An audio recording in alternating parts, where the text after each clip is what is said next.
Hello again, this is Trice Majestus, and the community goal has ended, so we're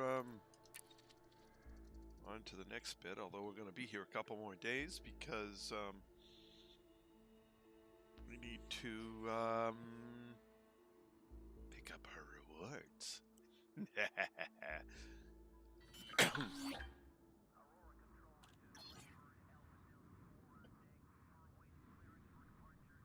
Alrighty.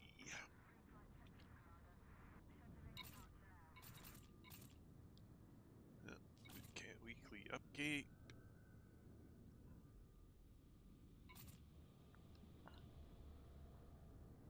Alright.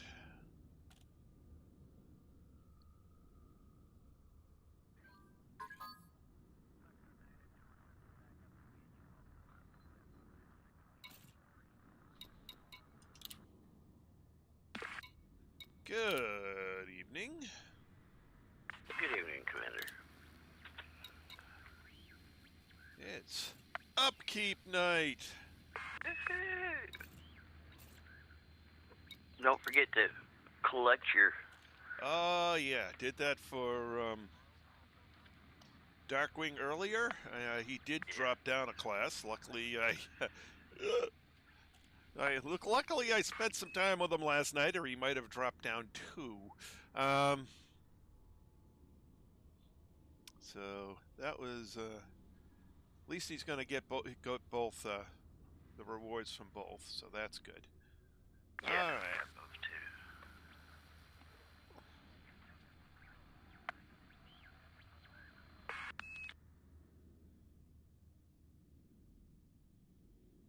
While you do your Commander thing, I'm going to fill up my coffee.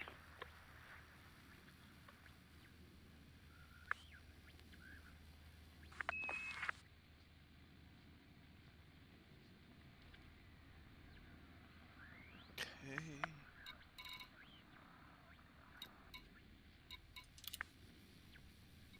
And then we go over here to carrier.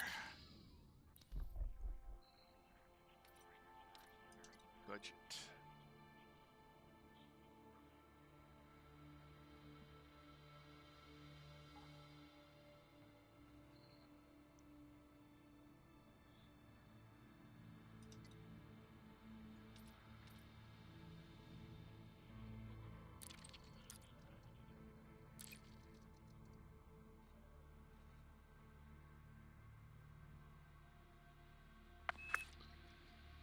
Alright, we'll drop that down. Manage market.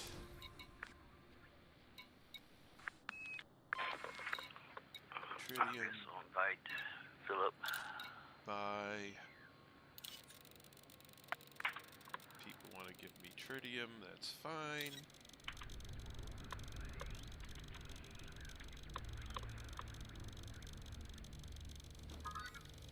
Hello, guys. Hello.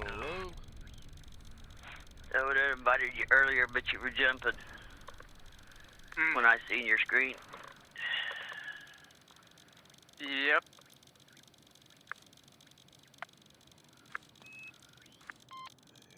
Alright, put the carrier. So the CG is done now. You wouldn't happen to know if we have our module yet, The would 23rd. you? Bloody hell. Okay. Alright, so we're set up at 99%, buying tritium until full. And we've got... Let's see, 6460. Ooh. Why do you need tritium? You're not going anywhere. Well, I'll buy it till I'm full, and that way when when 5 years are up, it'll be full. Okay. It's So here's called planning ahead, Phil. I tend to plan for the long view on things, so. You and I both know you're just going to sign up the ship, the fleet carrier for another 5 years. But Stop it may playing be around. It may be positioned in a different position. Oh, okay, fair enough.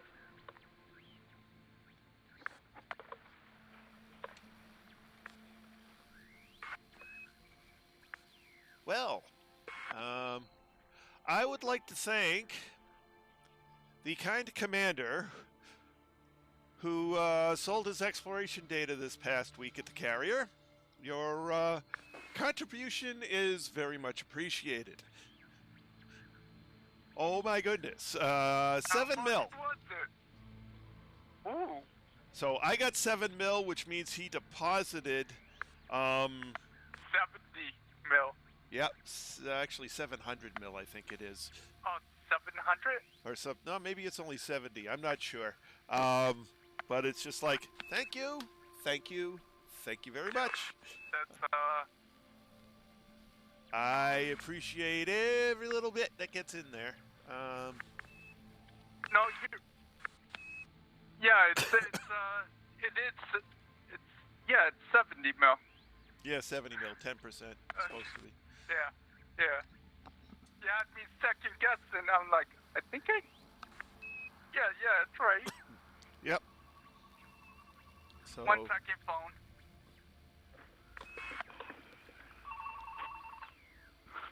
What are we alrighty. doing tonight, boss? Well, let me pick up my reward. Tell the marketers Caller ID is should your be friend. illegal. There's supposed to be harassment laws in this country. You Why have don't you to, sign up for them? yeah. Unless you put yourself on the National Do Not Call list, they have the right to solicit your business. The problem with the recall list, though, you have to renew it every few years. Yep. Or it's annoying. Well, that's because people change their phone number every few years. You may not, but a lot of people do. So they do have to do that. What I don't like is people who put my phone number on instead of their own on forms. That really pisses me off. Because I get stuff for them, especially political calls, and I really do not appreciate it. I swear, boss man, I never put you on anything. No, I haven't got anybody looking for a Lindeb. Patricia,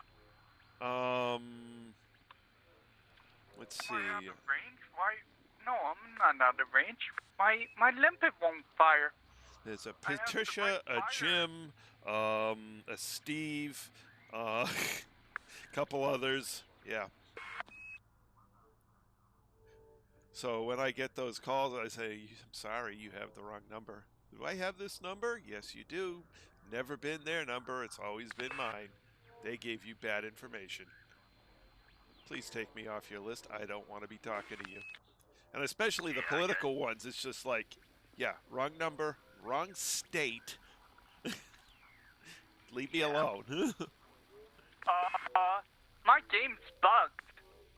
Well, sign out. Sign back in. I disabled all my weapons, and yeah, I'm gonna have to sign in and out. You know how it goes. And it's still firing them. Yep. You Be right disabled. back.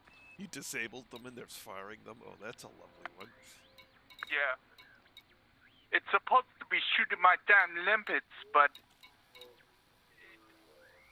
that's not working either. All right. So what Okay, I be need. right back. Need to repair my ship a little. Okay, and then I need limpets. You gotta change a cargo thingy over. They do have outfitting here now. Yes, they do, and I shipped all my stuff down last night, and They also got a working nav meeting now. yep. Let me double check. I think I transferred everything onto here. Yes, I did. I think all you said you lacked was limpets. I shipped the limpet controllers down here last night and put them on before the end of the night. Yep. So I've got my Guardian booster, my 5A, my engineered 5A collector limpet controllers, my 8A fuel scoop, my 8A prismatic shield generator. Yeah, I'm pretty much ready to go say hi to some pirates. Okay. Turn your you got your beacon on? I believe I did. But I will double check it just to make sure. Yep. No worries. We going to the high res or we going to the hazardous? Oh, let's go to the hazardous. Let's get the big money. Okay. Oops. Hi, guys. Yep. What? Now I need to refine that higher voltage signal, which might require me to rescan the system. Probably because you logged out and logged back in. Yep. Okay. We got one, looks like 398 light seconds. I've got 166 light seconds from here. Hazardous? Yep. Well, I'll just freaking follow you. Retract landing gear. Landing gear retracted. Okay, control. Choose an option, quickly or safely. None of this and, it's one or the other.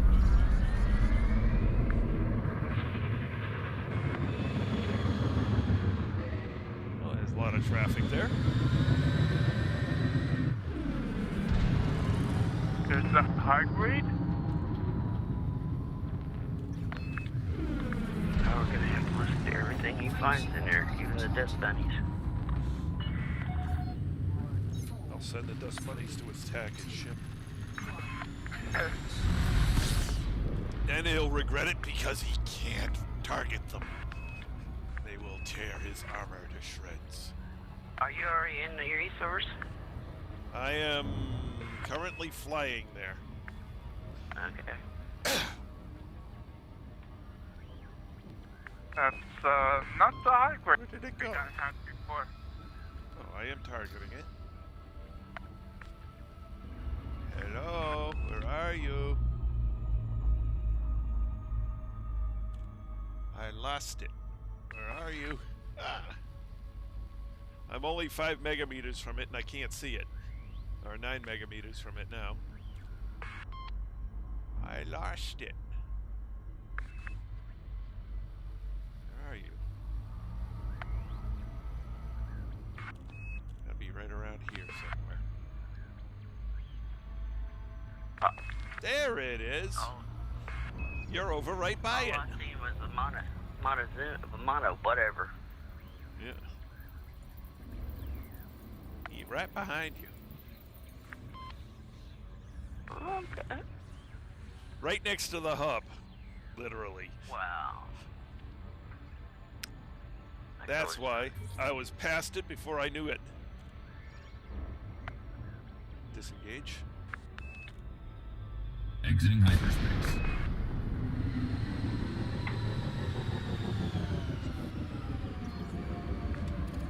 Red alert. Power to shields. Well, Power to weapons. Routing power to shields. Routing power to weapons. There we go. We're all ready for company. Who you hunted down? Oh, popping pirates in the park. Oh, okay. The old pastime, huh? we do what we always do when we're waiting for something to finish. Speaking about that, shouldn't we join the faction for the Lances now? Not when we're still in hostile territory. That'd be kind of stupid. Well, you don't have to be in hostile territory. Sure we You do. have We're to waiting start for... to pick up your probe. Just run, grab it, and leave. can jump in if you want to. Get right after it.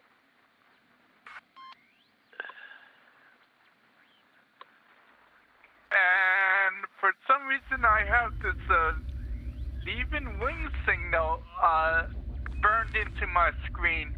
Yep. That's because it happens every time you sign out leaving the wings. That's a known issue. They probably won't fix it because it's only a display issue. Yep.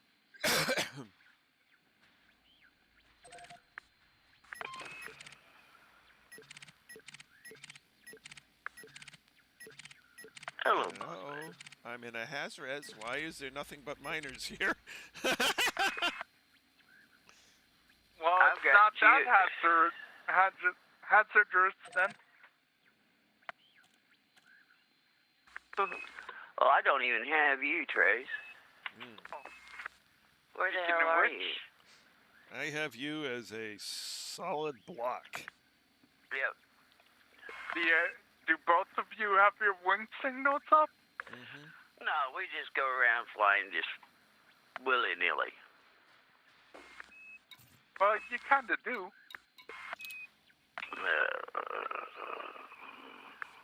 I wish I had a mute button on my end. So I could just talk and not have to listen to him.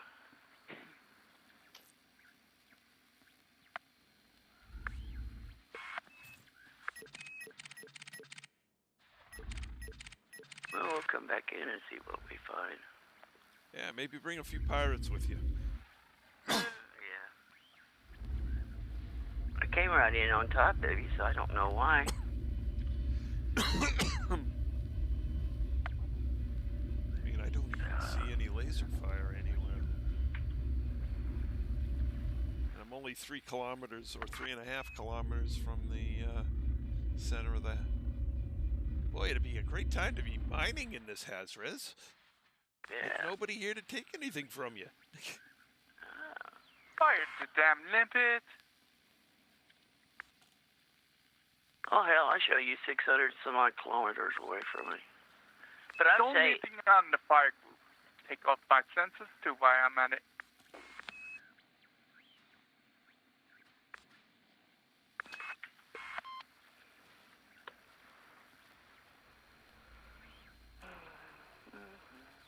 One of those days.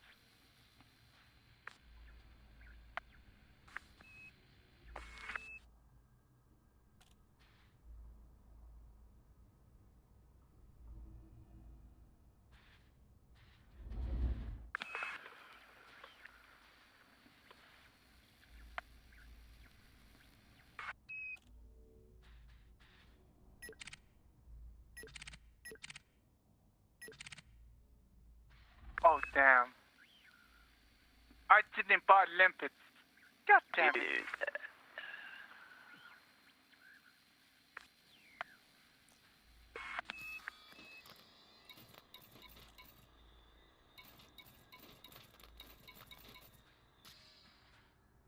Oh.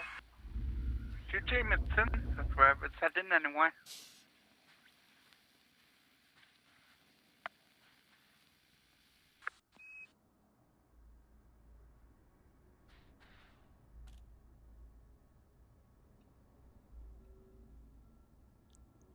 Here, pirate, pirate, pirate, pirate. Here, pirate.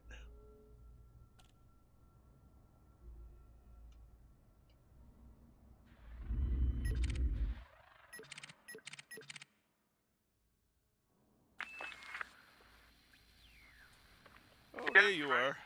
Nope. I still got you as a freaking wing beacon. No, there you are.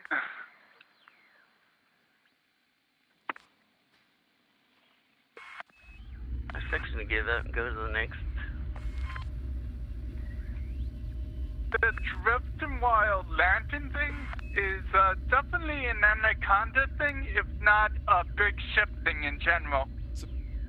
It might have to do with the extra surface area of the ship, making it drift.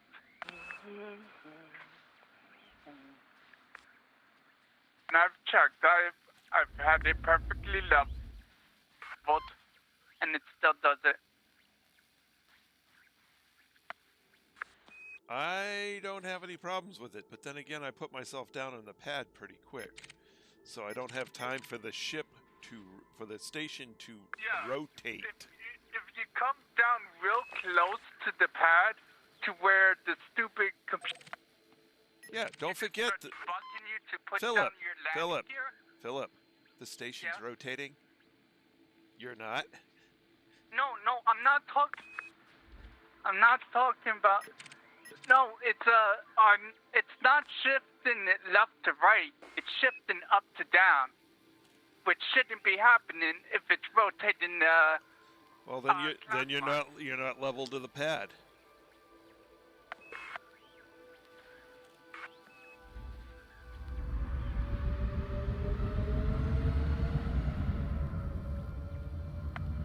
You know, the smaller ships are extremely forgiving. You don't have to be very level to the pad to have them, land easily. The bigger ships have to be level to the pad. I've leveled them. I can show you, and it will be perfectly level once I hold my finger down on that landing thruster. That's when it starts shifting. That means it's not level. You are not level. Well, what the hell kind of hazard places? Yeah, I know. This thing sucks. Could it be that it's brand new? It's not a hazard place. It's just called that for no reason. Go find another one. Oh, just hush. Well, for whatever reason, we're stuck in a no spawn, which sucks.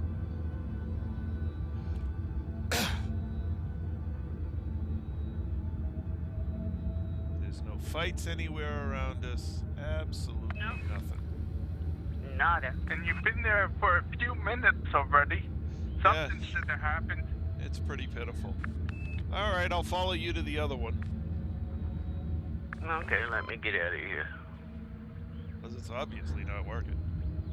Stand down. Acknowledged. Disengaging weapons. You want a hazards, right? Go find a conflict zone instead. Would you shut up? I've had just about enough of you. You don't want to take that advice, that's fine, but conflict zones are better than hazards. Depends what you're looking for. Sorry, they are. I'm looking for materials, Philip. Okay. Not to fucking fight. Okay. Yeah, I don't want to have to fight 60 different ships all at the same time. Pick off a couple of pirates, eat what they drop, rinse and repeat. Okay. If I was just looking for money, combat zone would be nice. It was a Darkwing, because Darkwing needs combat bonds.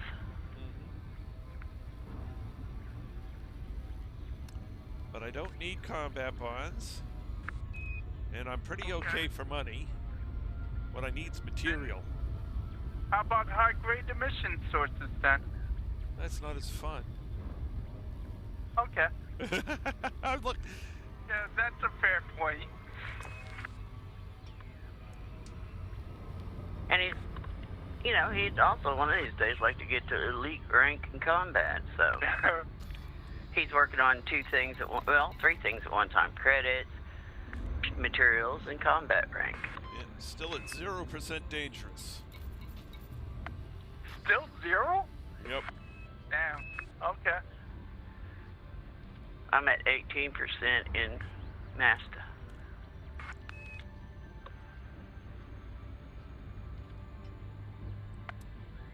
Yeah, if I wanted to just work on combat rank, or maybe just combat rank and money, a conflict zone is a perfect place to do that. But because I want materials as the primary, well, conflict zones suck for material because you have to spend so much time defending yourself. You lose most of the materials that you get them to drop. All Depends what you're looking for. It's pretty cool. It's got 1, 2, 3, 4, 5 planets lined up in a, no, 6 planets lined up in a row. Nice. Or it looks like a row from here.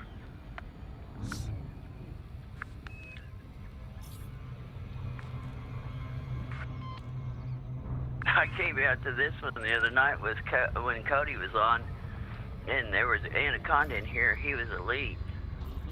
And I told him, oh, I'm pretty good with him, until he ran smack dab into me. And then he just, man, he hammered me. I'm perfectly level with the 40. At least my nose is. That's the. I seen you went into that one, yeah, there at Shinrod. Was it Shinrod or the other one? You climbed into the toaster rack, bumped into the sides, got hung up. The damn computer is screaming at you to put your landing gear down. Yeah. Even perfectly level, why? It didn't shift a lot. It still shifted. Because then it's not perfectly level. What to say? Whichever direction it shifted in is high. Well, my nose was perfectly level with the 40. So unless then the anaconda is shaped weirdly. Oh, it is. Should be level. That's why you get that mouse thing. Because the anaconda has a down-sloping nose. Oh, okay. And that's why I don't look out the front window when I'm landing. I look at the that circular display in the middle there. That only shows. That doesn't show you if your nose. If your nose is high, if you know what you're looking at, yes, it does. Don't lock on to me, because I blowed by it. Okay.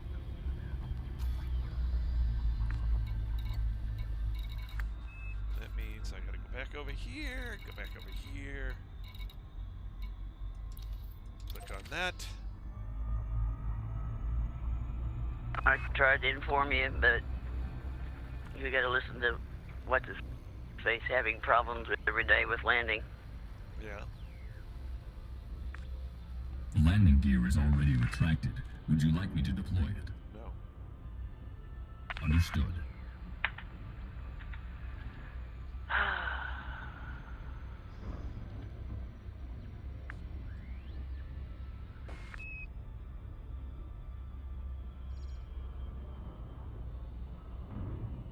Are you in yet? 1.5 megameters from it. Disengage. Leaving hyperspace.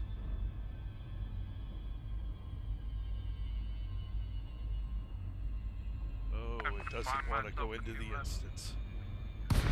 There it is. Security link broke error. No security response. How nice. Red alert. Acknowledged. Preparing for combat.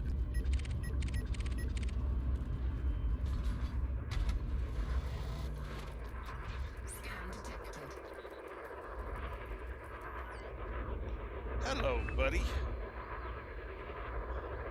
Are you ready to die, sir? Oh, 3 of them at once. It'll give me a second to get there. Okay, I'll just tag him. Unless you can take them on, you can go ahead. Oh yeah, I can vaporize him in just a few seconds. He's nothing. Target shields offline. Scan detected. Alright, let me see this other guy.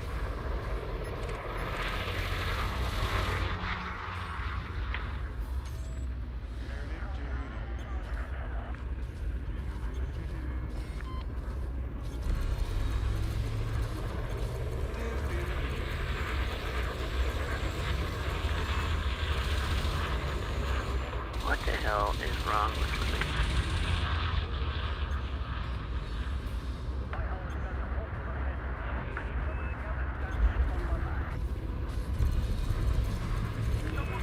Make a whole channel based around that.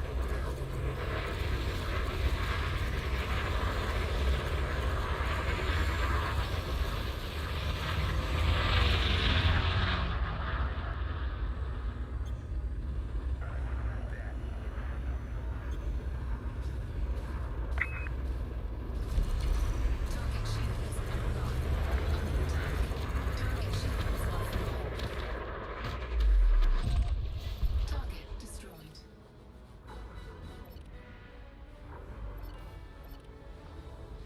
Oh, I need to set up my limpet controller, don't I? Yeah. I did. No, I So I'm didn't.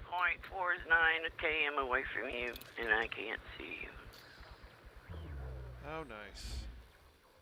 Game just done like you. Programming limpet drone. Programming limpet drone. Programming I limpet can see all the pirates.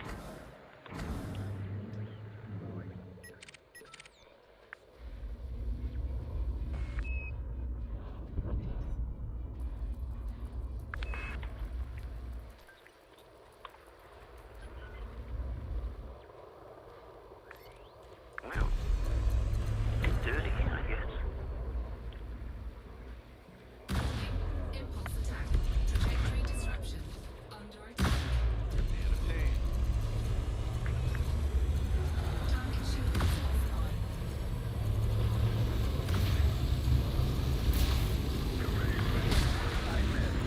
Yes, get into me.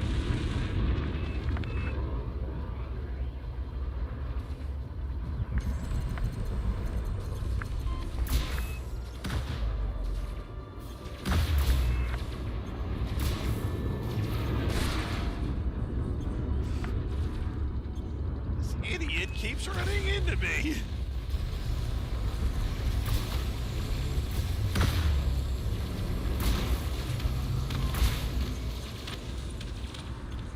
Have this much collective space. Oh, Target destroyed. next. Next.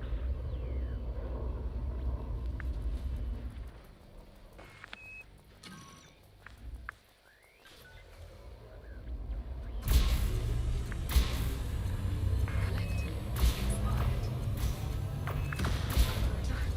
Target shields offline.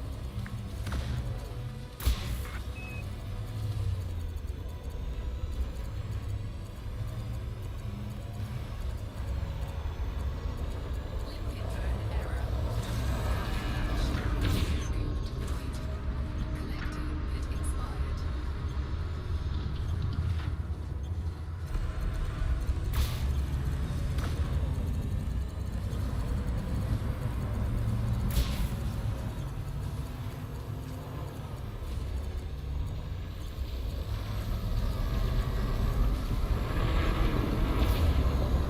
Scan detected. Collector limpet expired.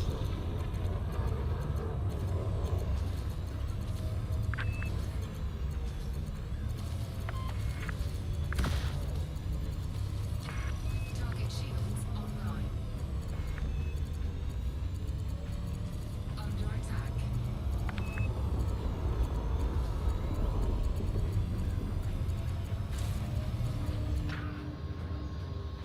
Collector limpet expired.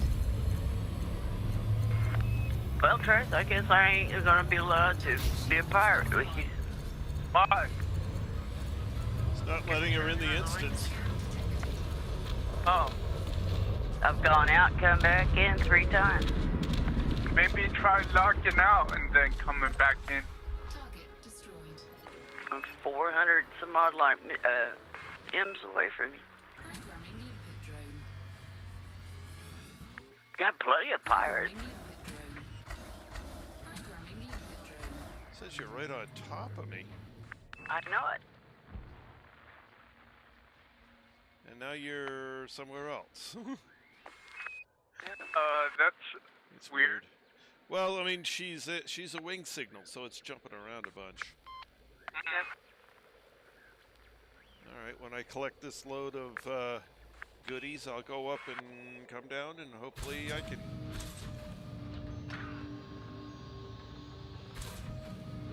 I don't know. Power the shields. Routing power to shields. Scan detected. I can see fighting and everything. I just can't see you.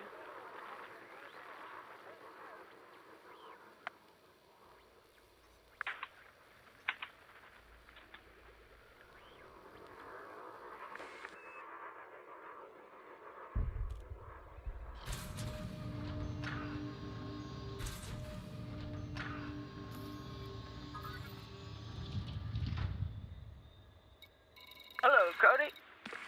Hi, Cody. Well, Hey, Cody. How are you guys tonight? Ah, Dad. elite being elite.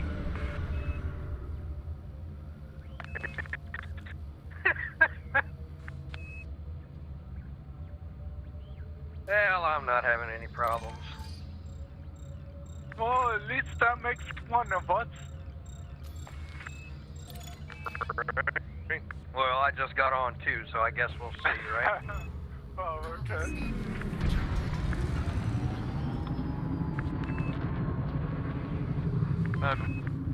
Just out running some engineers. Stand Yeah, down. we can't seem to get in the damn Acknowledged. instance together. Disengaging weapons. Wow, really? Shit. Oh, okay. But not a single hire. Hi, great. And Routing power to engines.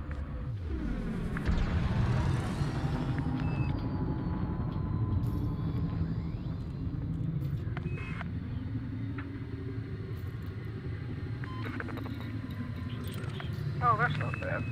Frameshift drive charging. Power to shields. Routing power to shields.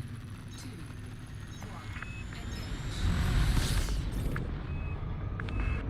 1, engage. What are you all out doing tonight, seeing how the CG's over? Just farming material. Popping pirates in the park. What? Killing pirates. No. Okay. Well, we're trying to anyways, but like I said, Leaving hyperspace. B&H Photo did me in there, Mr. Trace. They did you in. What'd they do? there you Oh, are. remember I told you I ordered a joystick the other day? Because Yep. B&H said they had it in stock. Yep.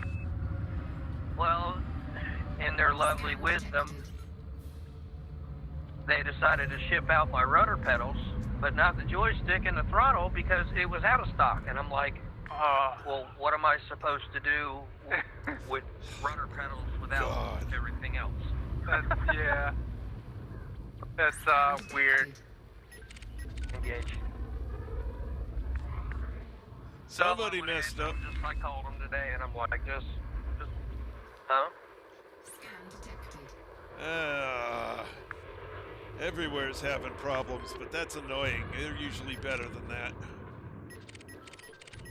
Yeah, most companies will hold I mean, on when I to ordered the it, parts. it said it was in stock.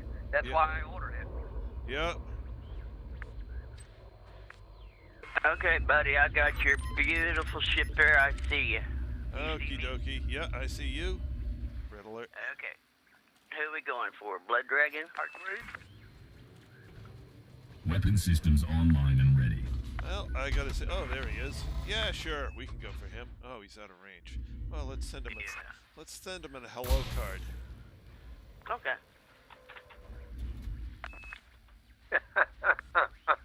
That's a hello card I don't want. He received it. You got it.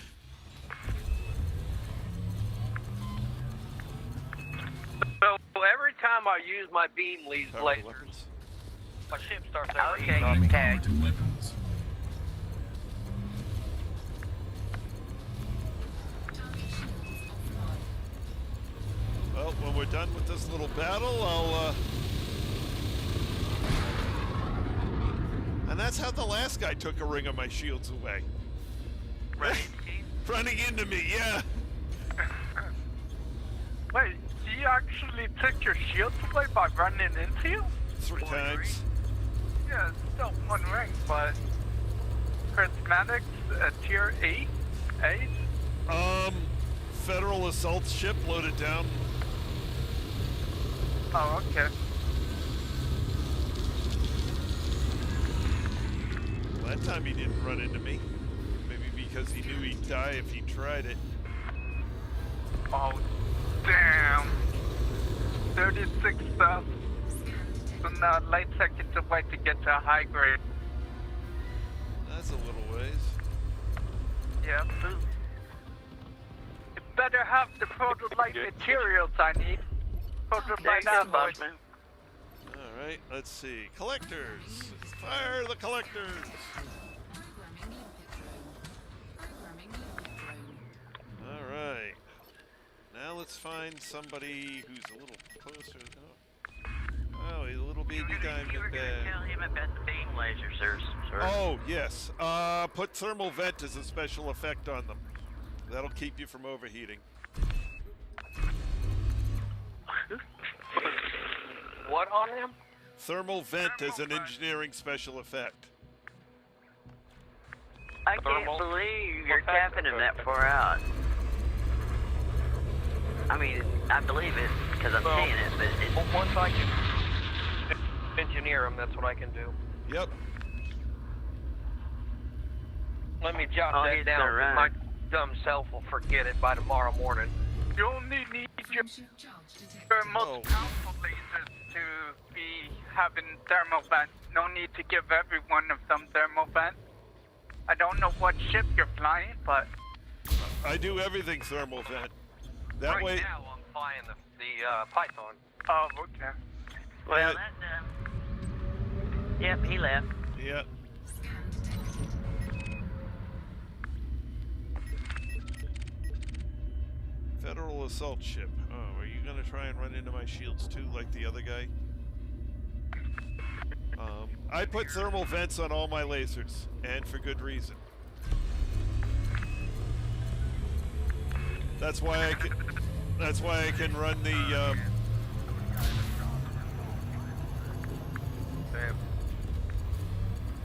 This is targeting circle. Oh, there it is. The experimental, right? Yep. Yep.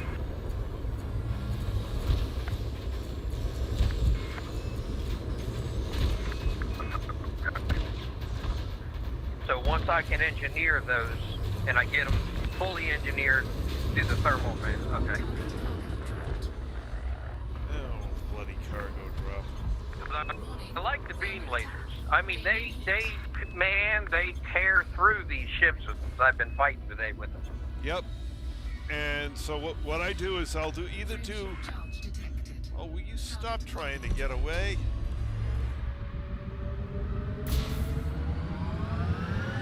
Pythons have what? Two, 3, and two slots or something for weapons? Target cargo dropped. Damn. Boy, they're liking to run tonight. Sorry, I was a bit trying to explain to Cody. Yeah, I put the thermal vent on all of my beams. Really, who's doing this? Lewis, Digby, and a clipper What right about behind you. multi-cannons? Can they cause your ship to overheat? Not likely. Not likely. I have a cloud. I have a 4 Turn got around, this- boss man, he's right behind you. It generates next to no heat. Takes a lot for me to overheat. He's a wing of 2. Okay. He's in a lot of trouble. Oh, he's chaff. People love using chaff against you.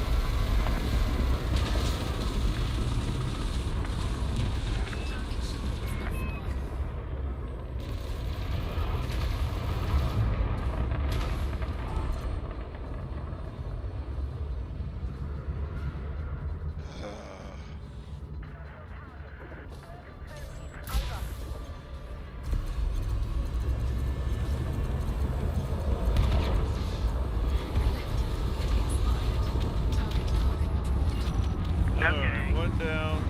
Ow. Sorry. Sorry. I'm trying to get around to face this damn Viper. Yeah, me too. Eclipter pylon. Okay, fine. Advanced flight maneuvers, engage. There he is. Target shields offline. Under attack. Flight assist off. Flight assist. Not today, buddy. Target destroyed. All right, time to put those limpets back out there. Programming limpet drone. Yes, sir. Programming limpet drone. Programming limpet drone. Scan detected. Well, buddy, as much as I like to pull you up for scanning you, I gotta go pick up these things over here. So you survive for a few minutes. Cargo scoop deployed.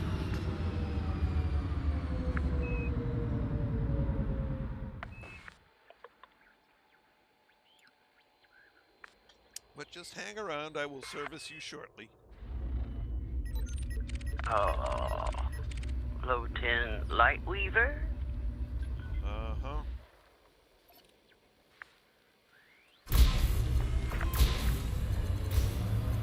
Okay, he's tagged. Target shields offline. Under attack.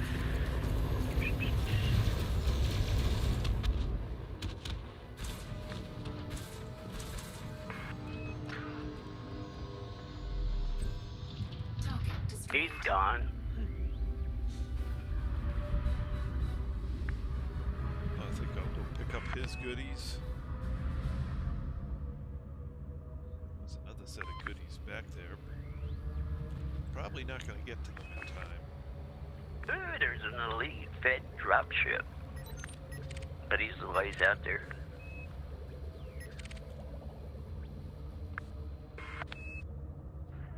Not so far I can't hit him.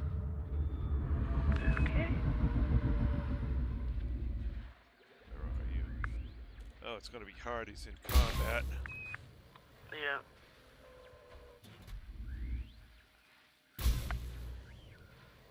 He's got that disappearing act, too. Oh, yeah.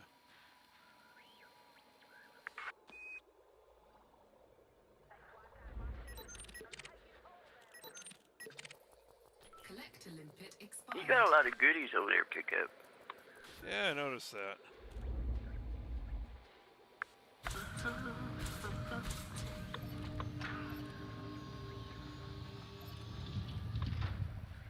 Programming limpet drone.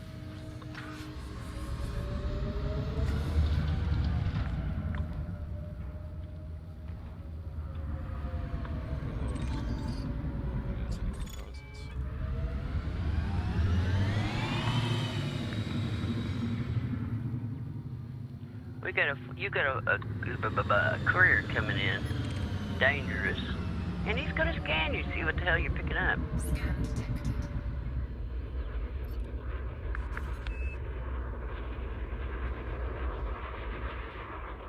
Collector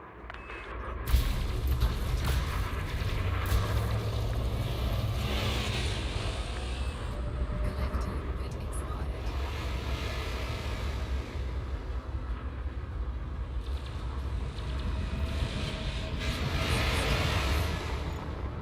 Cargo scope retracted. Okay, tag. Flight assist on. Target shields offline.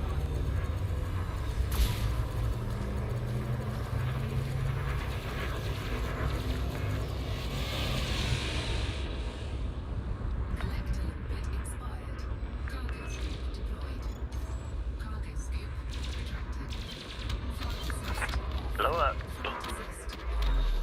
Cargo scoop deployed. Target destroyed. Programming limpet drone. Programming limpet drone. Programming limpet drone.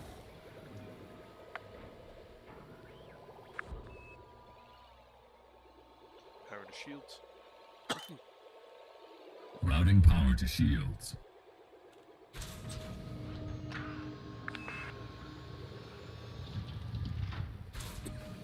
Ah, darn it.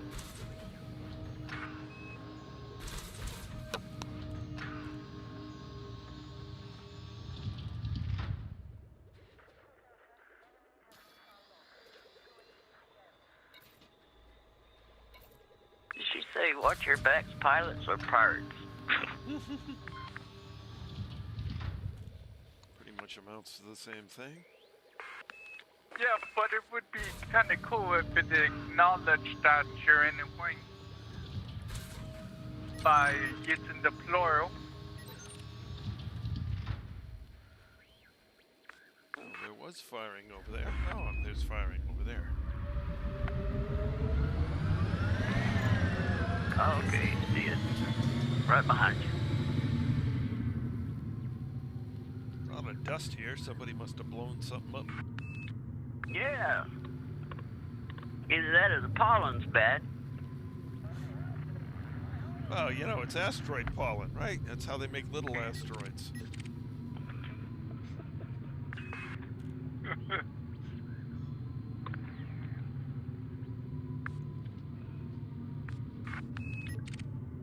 Bump my head. Oh, they're all wanted. How nice. Which one you going for? Oh, the guy that's dying. Oh, you mean Mr. Master Brian? Yep. He's gonna leave. He's trying to leave. He ain't gonna make it, but I'm not gonna get in range before he's gone. He's blown up. Yep. Ooh, that federal gunship is an elite. Oh, then he's the next target. Hello, gunship.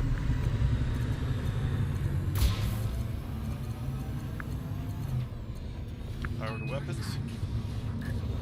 Routing power to weapons.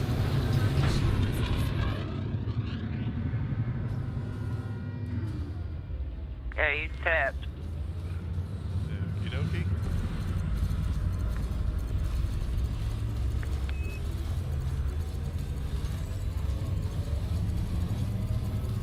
Tough little booger. Yeah, a lot of hull.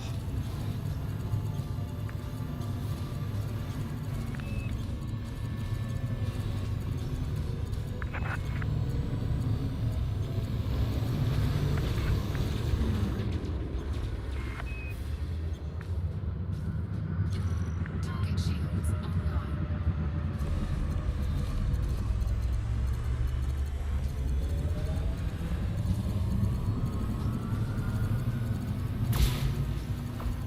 Target shields offline. Under attack.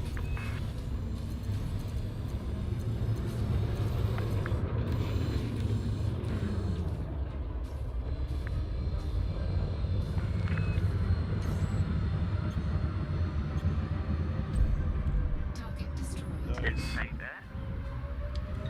We're dynamic.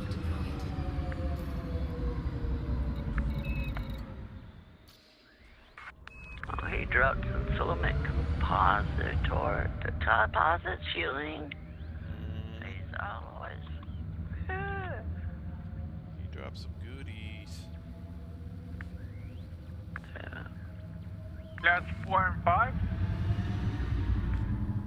3s and 4s. They almost never drop a 5. When you picked them up, we're like 18. Okay,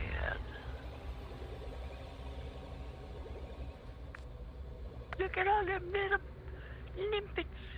Go, my pretties, pick up his goodies.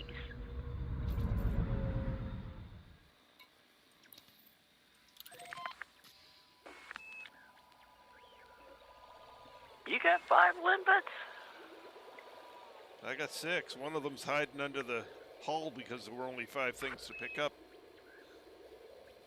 Oh, okay. I was sitting there watching all these little soldiers march out there, and it's like, wow.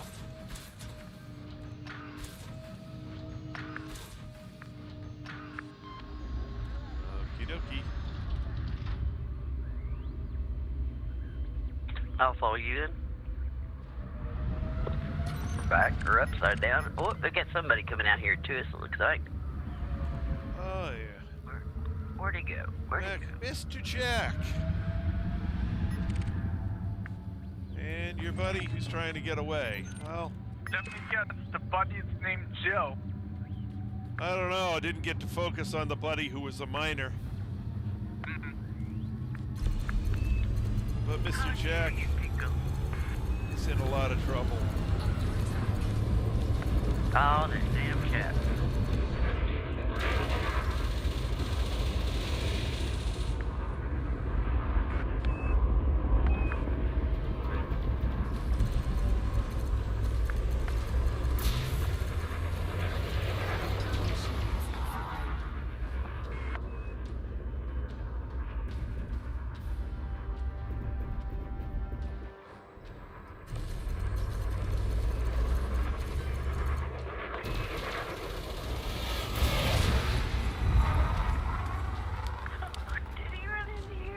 Ramming speed, yep. Oh, jeez. Yes. Idiot. Oh, yeah. Oh, yeah. What a moron. Power to shields. Routing power to shields. Oh, it's the only way they get... you know, they've been doing that ever since I got these prismatics. It's like every moderate to large size ship has tried to ram me. Because it's the only thing that does significant damage to the shields. Sorry, guys. Yeah. What? What's up, Cody? Oh, well, I didn't know if you guys were trying to talk to me at all. I had to step away. I've got some family matters going on too at the same time, and it's been a night. I get that, yeah. That's all done. So, yep, that's what I need. Deep charge, I think. You see somebody? Allowing longer jumps at the cost of power draw. Yes, that's what I want. There we go. Data mine wake exception. Nice. Do you have your wing beacon on by any chance? Do believe so. Okay. Yeah. I will disable it, and then I will re-enable it. How's that? What, did these pretending like you don't have it on? Well, usually I see a blue thing on my radar, but it's not there. Oh. So I can't see where he's at on my radar. Oh, that's because I've got 6 limpets out. Okay. They're surrounding you, so that's the reason why I can't see. Oh. Okay. Yeah. I think that's the reason why we ran into each other, because I didn't see you on the radar. Shield generator. Right. I'm a pulsing white blob. Yeah. I'll have to remember that. Don't hit the white blob. Yeah. Until the. Smack Kinetic his limpet resistance away. shields, enhanced Thinking thermal. it's limpet and you end up smacking him instead. Oh, you end up smacking me anyway. Will reduce kinetic resistance. All I was doing was mining. I don't see anybody shooting anybody. We got an eagle coming in. Where'd he go to? I don't know. I don't see him. He disappeared. He must have jumped. I don't know. Still 13 kilometers from the. Oh, I got a wake that showed up. Okay, he must have jumped. Yeah, he jumped. I can see a laser from a miner. Laser from another miner. I don't see any combat anywhere. Oh, that's right. Okay. That How did we get so far from the... clean drive. We went to the other side when we seen the laser fire. Oh, yeah, okay. One out here, huh? There, something. Oh, hi, Mr. Strange. Oh, never mind, you're clean. This is a good one. 7 drops. Oh, fire to the left, fire to the left. And we got Mr. Glenn right here. Okay. Deadly. I got weapons in here somewhere. There we go.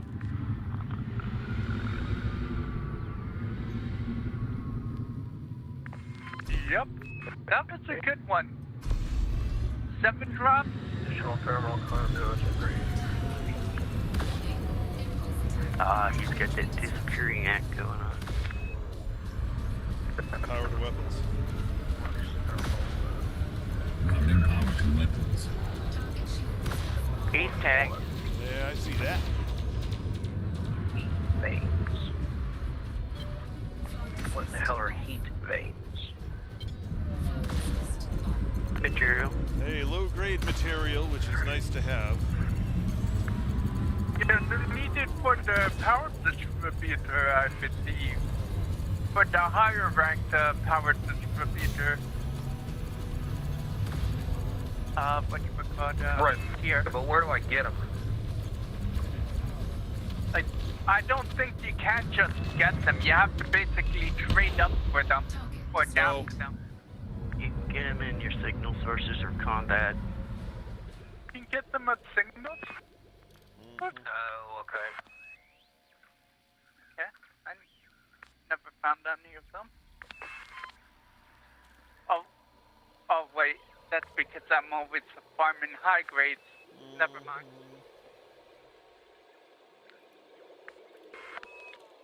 Lordy, look at all these people come in here to say howdy. Degraded, encoded, high grade. You got a Mr. Python there. So I can't do the experimental effect because the one I want, I don't have the material for.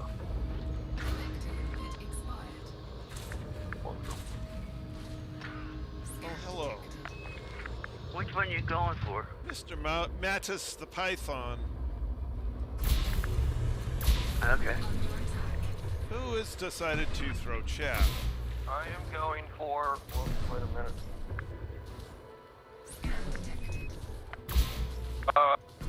Thermal spread. It'll help it run cooler. What's this here? What, the lasers? It's on my thrusters. Oh, okay. It's on my thrusters. Thrusters, dirty drives, drag drives. Where's he going? I did clean drive. Funny thing is, dirty drives actually, despite what they say, run cooler. Yeah. Okay, he's tagged.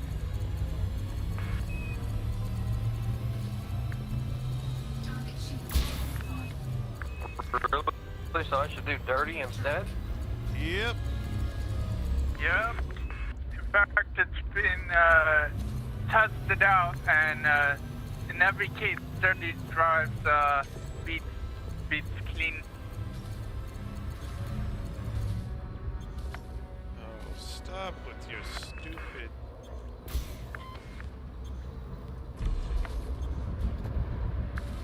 Oh, well, that's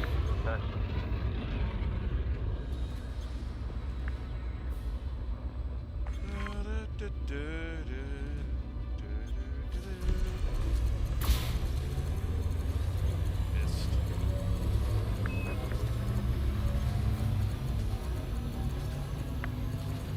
right. Target destroyed. Alright. Hopefully I got enough material. It'll be close.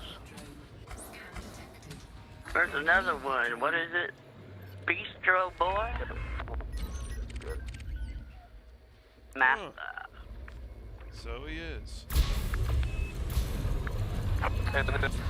And I gotta do, you're saying do drag drive, so I gotta go get some security firmware patch. Yep. You should only need one of those, though, I think. Yep. Remember right But I there. still have to go to encode it to trade for it. Yep. Yep. Or go to find it at a signal source. I mean, it's fully engineered. Now I just got to do the experimental. And even if I pin that, I can't do it elsewhere. I still have to come back here. Yep.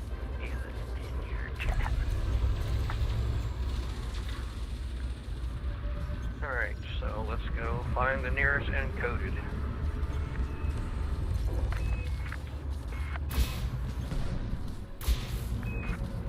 Oh, excuse me. Under attack. Not bad manners, just good food. Oh, my lands. The closest one is 62 frickin' Target destroyed. light years away. Machines. Ooh, he didn't pay bad. Routing power to shields. And I just left there, actually.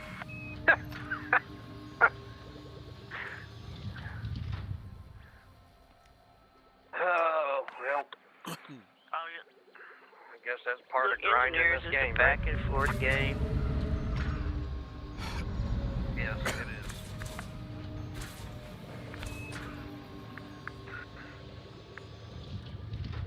Alrighty, here we go. 4 more jumps.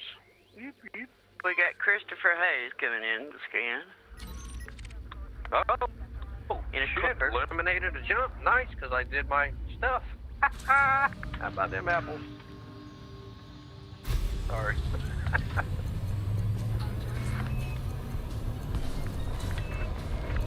Nope. Oh, there you are. Routing power to weapons.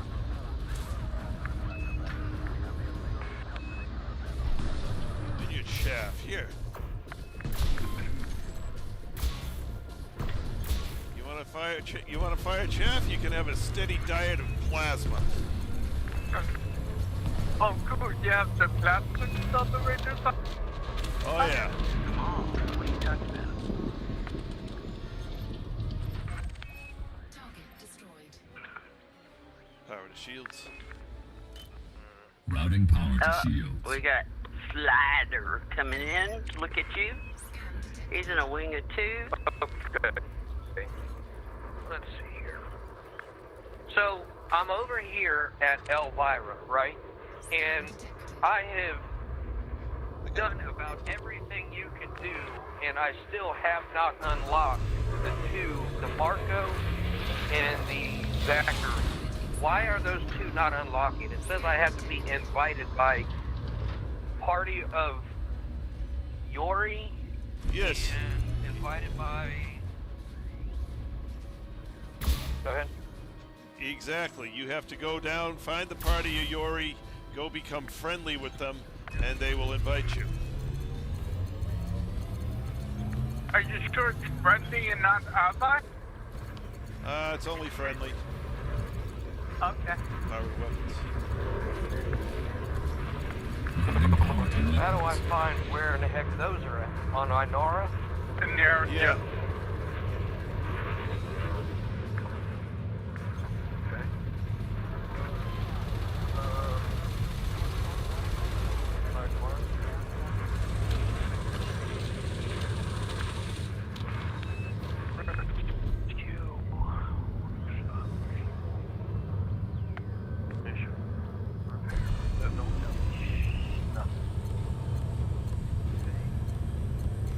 Is there like one that you can search for parties?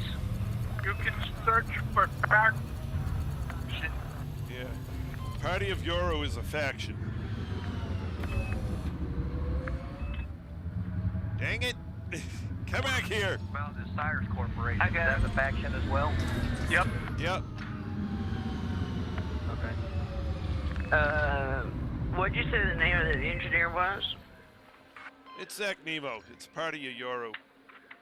Yeah, I can tell him where he has to go. I got it wrote down.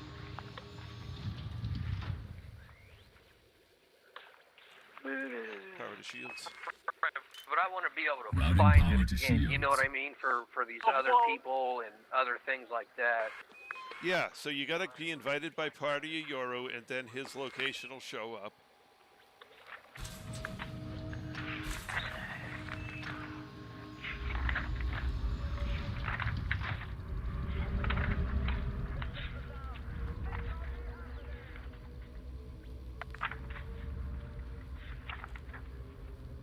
Oh my god, look at all this. Invited, the game will automatically tag it for you. Oh, I didn't write down the system. Well, that's cool. It's not like me. Oh, who are you shooting at now? I'm trying to figure out who's scanning me. Oh, it's Paul MCE1. A master dropship. He's going away from you. On the back. Paul McEwen. Yep, there he is. Power to weapons.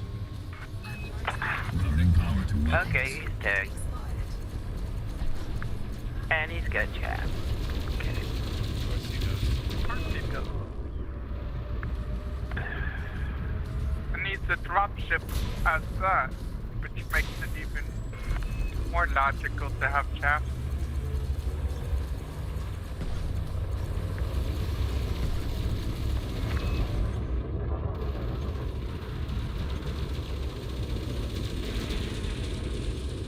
He's using me as a thing so you can't shoot him. I know it. That's the reason why I hit, miss, hit, miss, hit, miss.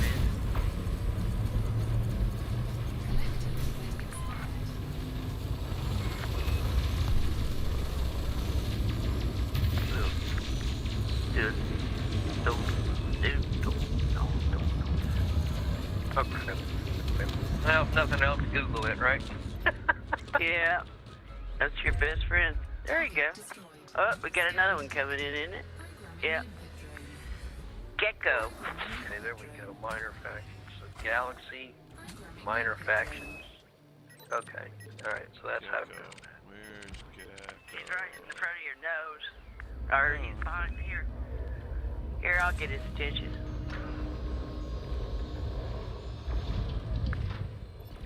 Oh, he's got impulse.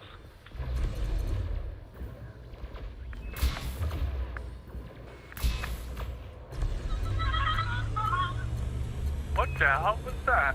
Cody's phone.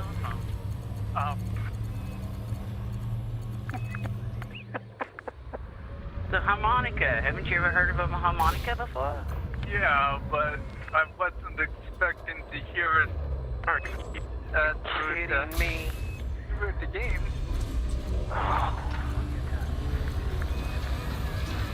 Great. Whatever. Oh, fine. You want to do that? Here. Blow up. Blow up.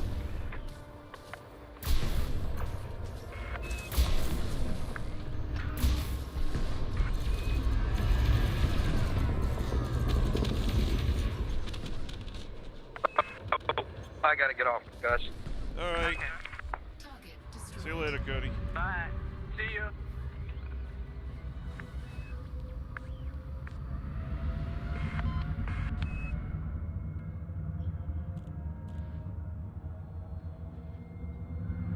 Got a lot of goodies pick up there, son. Yeah, heading out to him. Really? Mr. Python?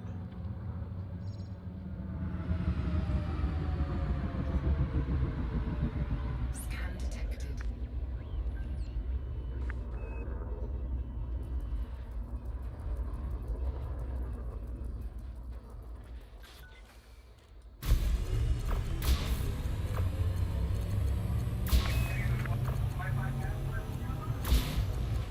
Target shields offline. Under attack. That's hot. There's an extra faction now in the CG station. There were only 3. It's another independent, though. Guys, there's another CG going on evidently. Target destroyed. Power to shields. Programming limpet drone. For the current proposal to host Programming the limpet Galactic drone. Summit. Yeah, Programming limpet drone. it doesn't have anything really special for rewards. I gotta sit Oh, here no? for a minute and let my shields recover. No problem.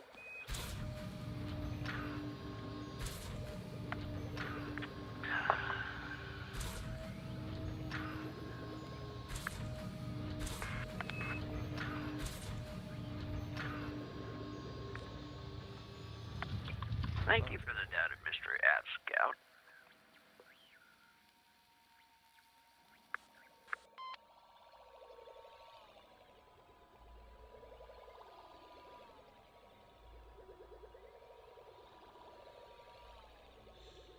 I don't mind being down one ring, but 2 is a pain.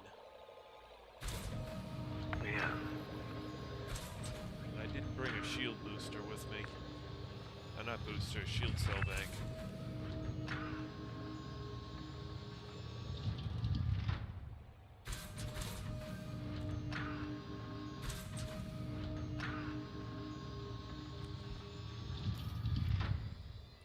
Oh, what's he doing? Picking on that poor miner.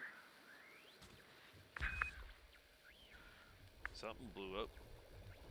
He's got mines. He's shoot that Dimmy Diggles is picking on a miner. Oh, well. There you go. You got his attention. Leave that miner alone.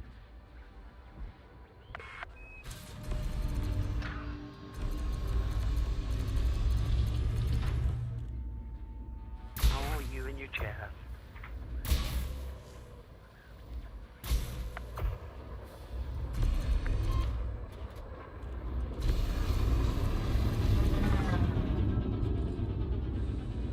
Collector limpet expired. Target shields offline. Under attack. Scan detected.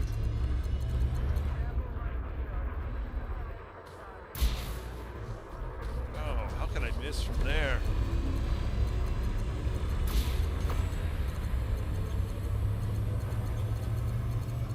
Target cargo dropped. Target destroyed. You just want to sit there and go toe to toe. Yeah. Oh, he dropped a whole bunch of proximity mines too. Oh, how Or somebody nice. did. Yeah, that was the guy he was chasing.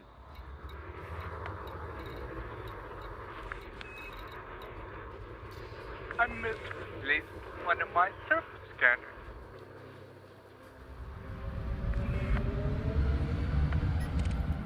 Oh wait, never mind, I probably Power to shields. I sold that other one. Routing power to shields. Thank you. Come up here and pick up my stuff. Howdy, boss. Hello. There's a bunch of stuff over here.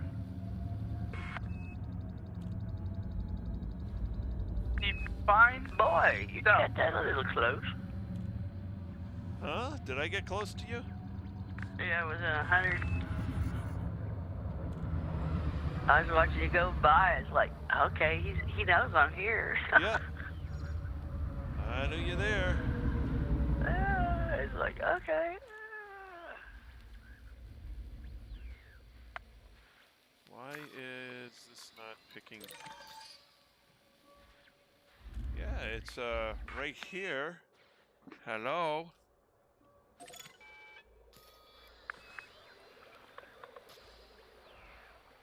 Oh, because my limpets have stuff already. That's why they're not collecting it.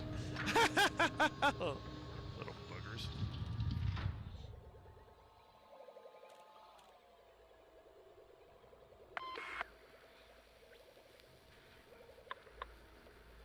Like I left my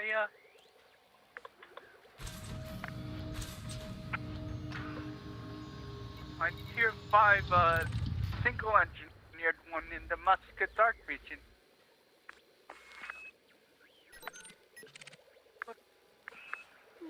There's an anaconda over there, and he's not even in a wing. Okay, I see him. He's coming in, it looks like. Oh, they're gonna have to target his power plant. Got it.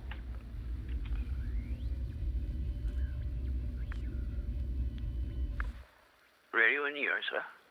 Okay, I think I'm gonna go get closer to him because he doesn't seem to be focused on us. He's going somewhere else. I can get him if you want.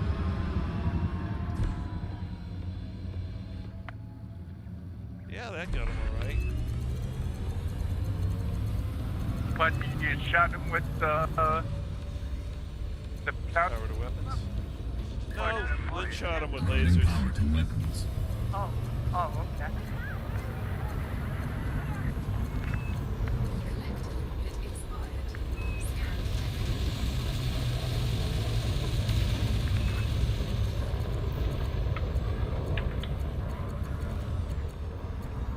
No, this power plant's about shot. So it is.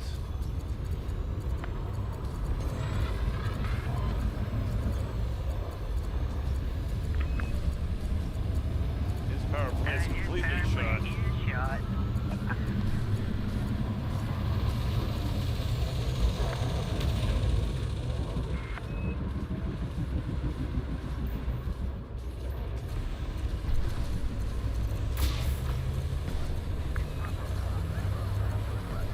Don't know why he's not blowing up. Oh, there he goes. He ought to drop some goodies. Sure hope so. Programming limpet Let's go drone. put some limpets out there. There's some canisters up there too. Oh, let's see if they're on. Yeah, they don't care. There, I've already got them all on the refined crocus crystals. Nice.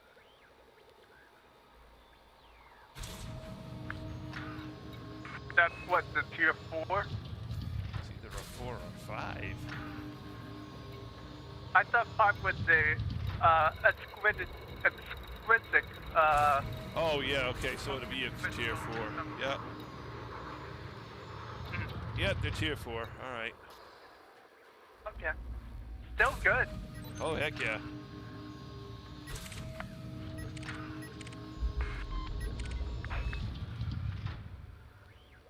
Power to shields. Routing power to shields.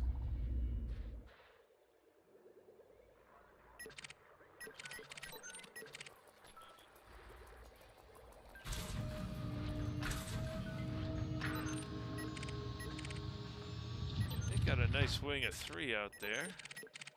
Somewhere. Friendship charge detected. They're running. They're running. Okay, well, whatever.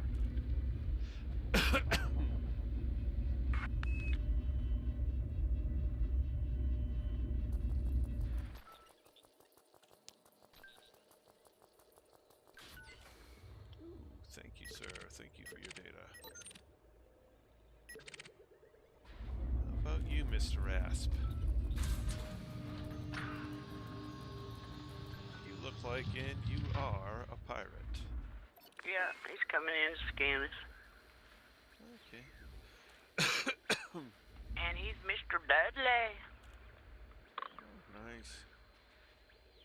Let me know when he's in your range. He is. Okay. Under attack.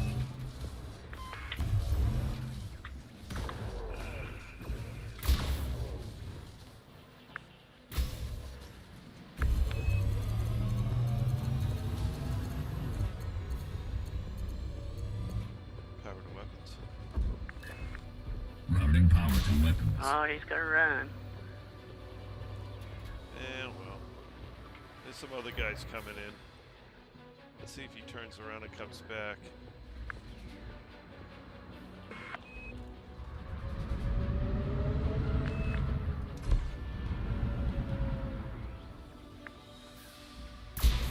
Scan detected.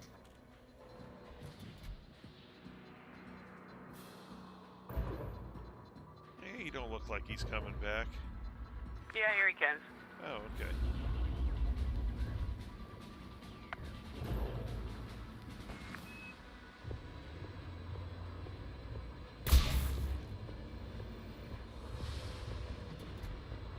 Of course he goes chaff. Scan detected. Get a little closer.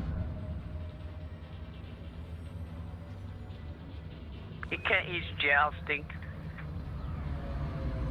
He likes to joust. Oh, then I need to. Oh, you're moving closer. All right, that's why he's going further and further from me. No, he keeps going further and further, and that was the first time I moved. Okay.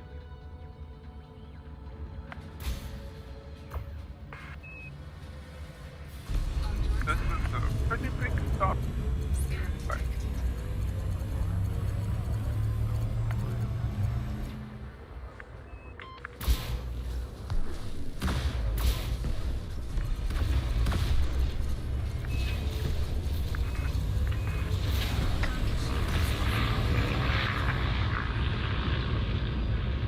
What you gonna do, buddy? You got no shields.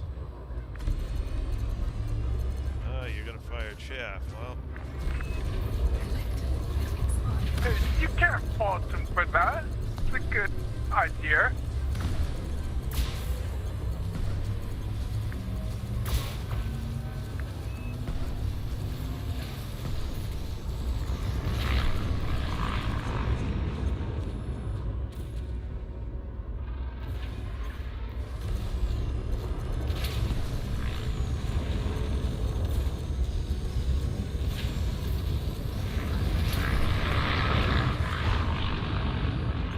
Hanging close to you where I can't get a really good shot at him.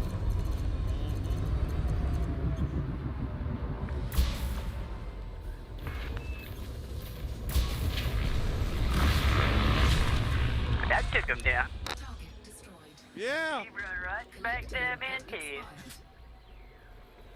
That's like, okay, dummy. Programming input drone. He tried to play chicken, and I didn't move. Okay, we got a deadly called X-Burn Okay. in a clipper. Okay.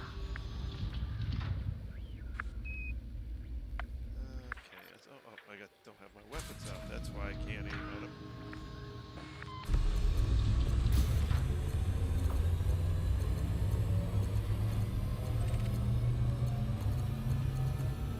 Under attack.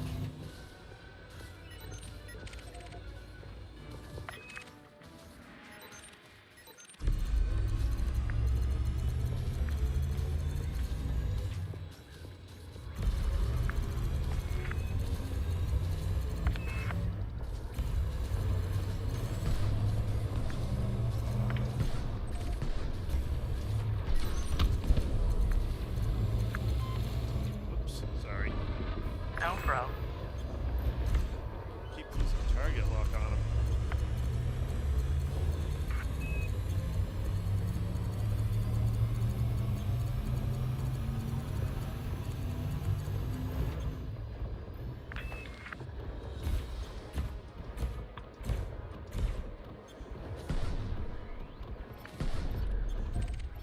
Target Ooh, he played pretty good.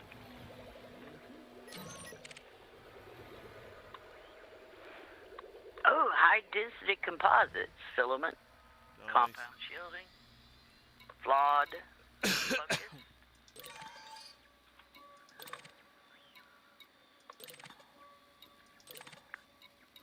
Well, compound shielding is a 4. Everything else is a 1, 2, or a 3. Collector limpet Even that expired. high density compositors, Yep. composites. Refinery required? What? No. Fragments. Yeah, he went and picked up a fragment. If you destroy a ship that has fragments, do they drop? No, Yep. we're in a hell yeah, but maybe. Oh, okay. We got a wanted aspect sword coming in, but he's, yeah, there he is. He's in for a rude awakening. I think That's he's coming, exactly the best ship for he's a coming in pirate. and scan trace to see what he's picking up.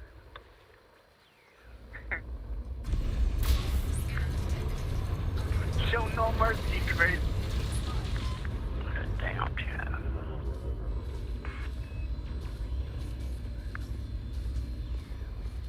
Target shields offline. Target destroyed. That was an easy 85,000. Yep. Mr. Chaplin, Andrew Chaplin. what are you doing on my tail, sir?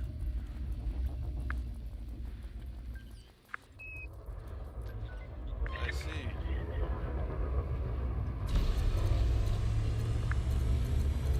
Target shields offline. Target destroyed. Programming limpet drone. Programming limpet drone. Power to shields. Routing power to shields. this clean. Yeah. Recharge your yeah. Yep, gotta recharge my shields. Recharge my shields. Yeah. Guess you're going back to the station then. No, it'll be charged before I get back, so it doesn't matter. Okay.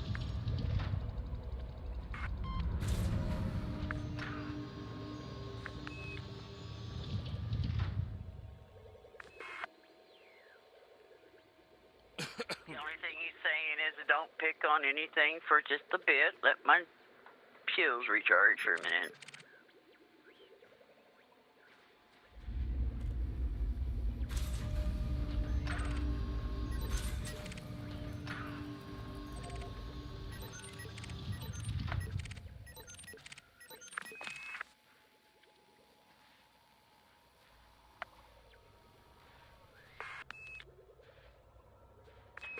Looks like we got an Imperial Eagle coming in.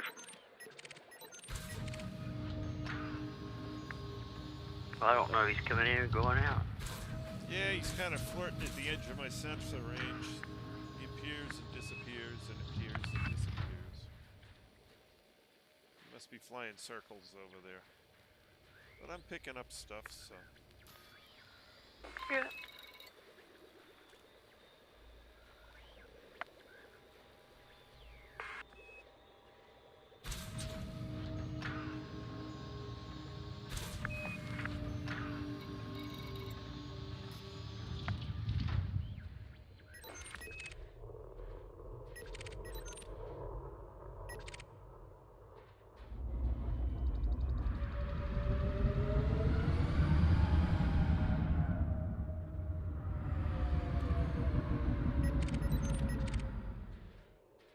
There he is. He's just sitting there. Oh no, he's picking on a poor little miner. Really? Can't have Oh, that. help him out. Help the miner out.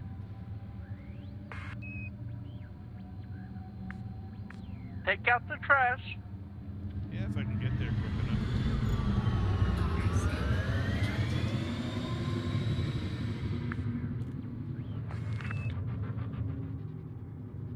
Collecting bit expired.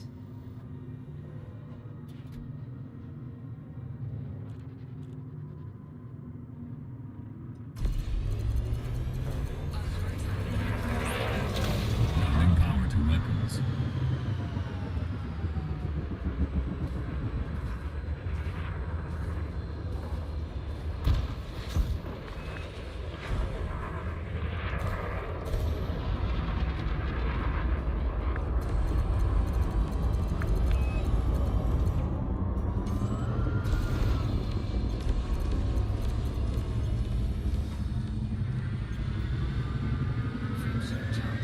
Oh, he's gonna run.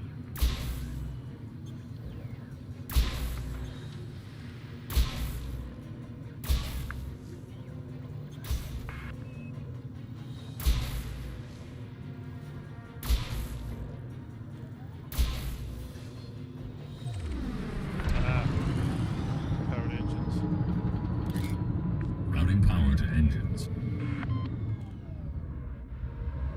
Power to shields. Routing power to shields.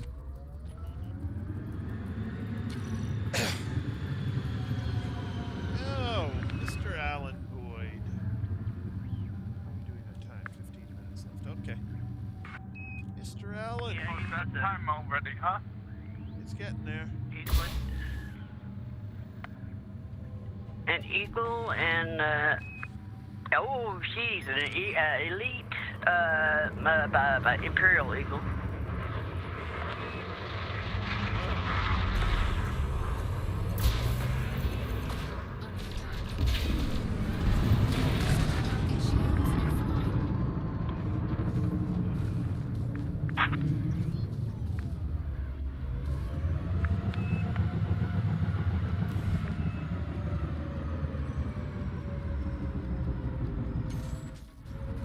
Where's the other little dude at? Behind me. Okay, yeah, got him. He tried to dodge me that time. Did he succeed? Yeah. It's a lot harder to ram ships than you would think. Routing power to weapons. Especially when using the bigger ships. Who are we fighting here? I thought we had an elite. Oh, you thought wrong.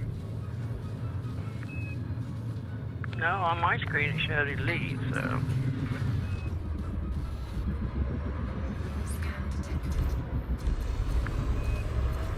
Well, I've got Alan.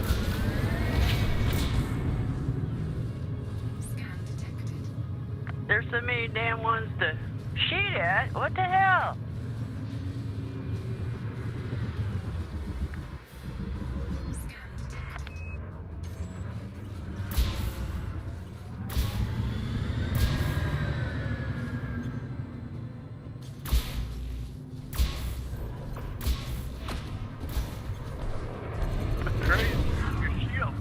Yeah, I'm aware of that. I've only rammed the guy 4 times. It's about the only damage I've done to him. Okay, Alan is gone. Okay. And this guy's shields come up quick. I hate that.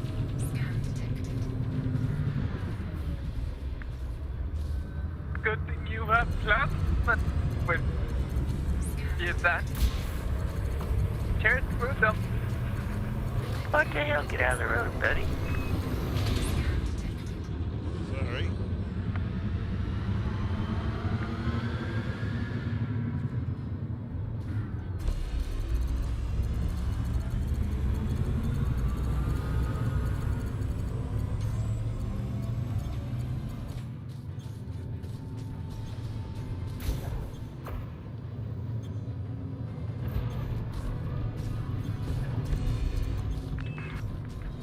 I got him. Teach him to run into me. Shields. Routing power to shields. I still need to get me prismatics. Programming input drone. Programming input drone. We got, what is it? Le Paris? Le Paris. Oh, Levari. Hey, Levari. Levari, you are about to be... Oh, you're out of my range. Alright, let's try it with the, send you a postcard. Limpet drone error. Cargo hatch. Cargo scope deployed.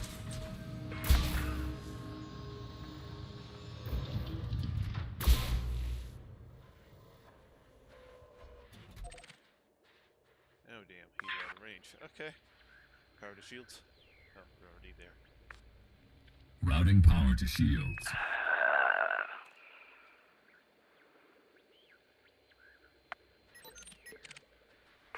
Oh, there's your elite Imperial Eagle.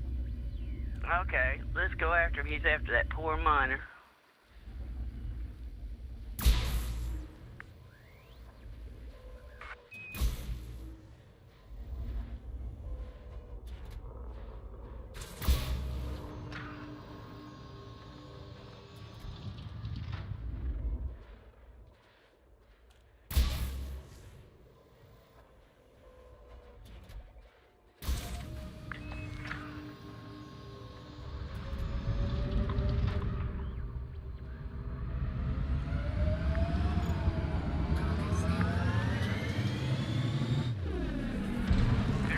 Their guardian ship who Routing power to said engines. they didn't want to show up. Felt that? No.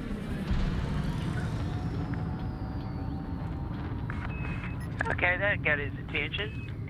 Aha.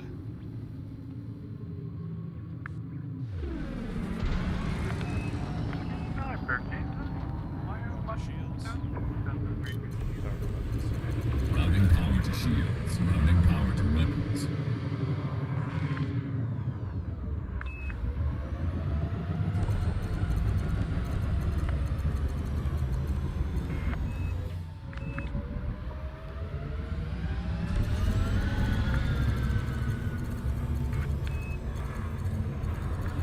God, I just want to ship all these fast accelerators here. Target destroyed.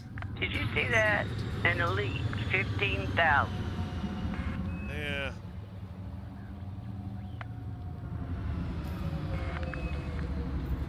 How much did he really give, though? Oh, hard to tell.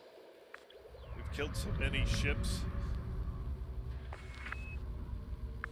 I got like 8,766,000. And I'm sitting on 9.5 million.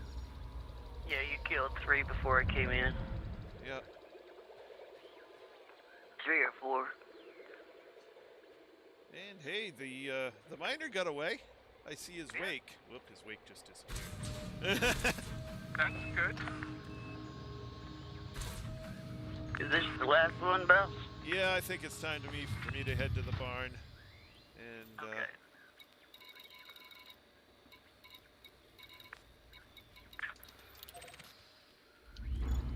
stand down. Retracted. Acknowledged. Disengaging weapons. Frameshield drive charging. Powered engines. 3, 2. Routing power to engines. Powered engines. Routing power to engines. Powered shields. Routing power to shields.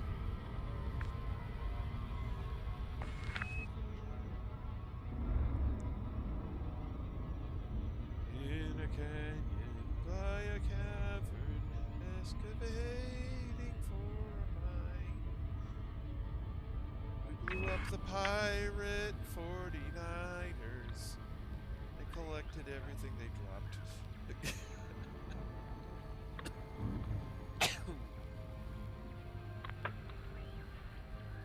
So who you rooting for this weekend, Lynn? I don't know who's playing. I haven't even looked. Yeah, Oh. not me either. There's only 4 teams left. Probably Kansas City if they're playing. They're playing Kansas City. I forget who they're I playing. was rooting for the Browns and the Kansas City because the Browns are like the underdog. Yeah. And so, you know, I was kind of proud that they got as far as they did. But then when they played Kansas City, they kind of got swamped. But I don't know if Patrick Mahomes going to be able to play or not. He got his bell rung last Sunday. Cheap hit. He's on, what do you call it? Injured reserve. Concussion protocol. Yeah, concussion protocol. But he got hurt? Yeah, somebody lowered his helmet and drilled him. Yeah, there was Yeah, two that would do it. incidences. There were 2 incidences. One against Kansas City, one against Browns. That should have been called, but wasn't.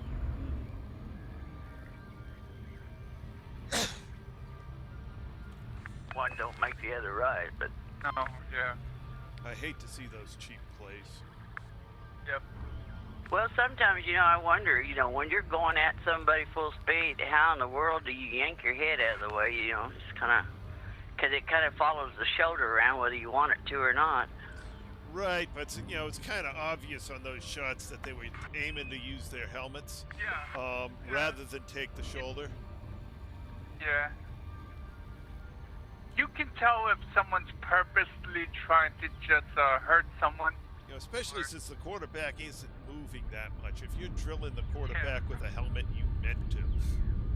Yep. It seriously doesn't take much effort to knock down the quarterback. Just shoulders back, just plow right through him. No need to lower your head.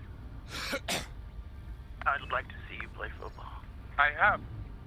Not professional, but There's a difference between high school and professional. yeah, true. But I can tell you for certain I run a lot faster than those people. Jesus Christ. Professional sports these days means put as little bit in. Oh my God, he's going to have to get the finger Bengay out and rub that shoulder of his, patting himself on the back like that. They're all scared of getting hurt. So they I don't know who the hell you played, but the quarterbacks I've seen are pretty freaking tough. Patrick Mahomes will run that ball. So will Mayfield. Yeah. Even Doug Flutie is one tough guy. There's lots of the quarterbacks will run that ball. They're not afraid of getting hit. Nope. Open hailing frequencies. Requesting docking permission. Request approved. Clear to land at docking bay 2-4. I played goal against Doug Flutie in pickup hockey. Oh, yeah? Yeah. Damn good goalie. Philip Damn good Bryan athlete. say he played hockey too. I have played hockey. Not on ice, mind you. But there's no ice really in New Jersey. Well, I played ice hockey and I played every position. My favorite was goal. Deploy landing gear. Yeah, I think that was my favorite as well. Landing gear deployed. What am I doing wrong?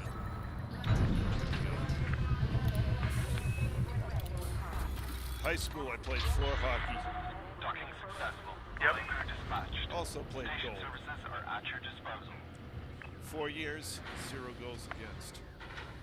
Nice. Mr. Shutout. It was funny, the first game, freshman year, said, well, I guess I'm gonna, I was the last one picked, and the guy was like, yeah, okay, fine, I get you, you're in goal. No problem, shut him out. Next game, same guy, picks me first, you're in goal. No problem, shut him out.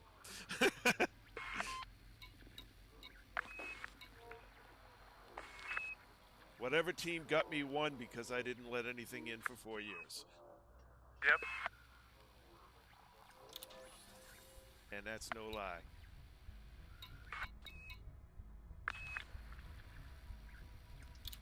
I usually played goalie, but I had a rival goalie. There was this one guy, we called him Shaggy, a nickname, and he played the other goalie. We would stop the balls, roll the pucks and whatnot. Well, nothing. Any way We had one of possible. those orange plastic pucks, never mind ball. And yes, Yeah, I'm put. Wait, whoa. Do not downplay those balls. Those are balls. In the winter. Oh, the winter they get hard. They turn like a rock. Yep. I stopped one of those with my head. Why'd you do something And like they that? Cracked open. Why didn't you get your Like hand I in the said, way? We stopped them any way we could. Well, see, We that's the pulled off difference. The craziest stunts. I didn't have to pull crazy stunts because I was that good.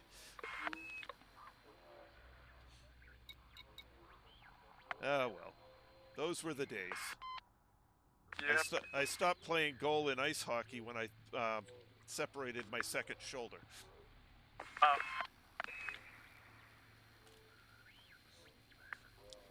My first one I separated playing ultimate frisbee.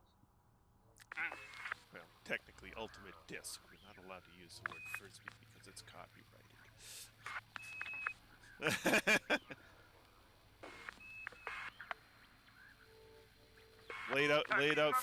laid out for a disc. Got the disc, but separated my shoulder. Had to go to the hospital and get it put into place.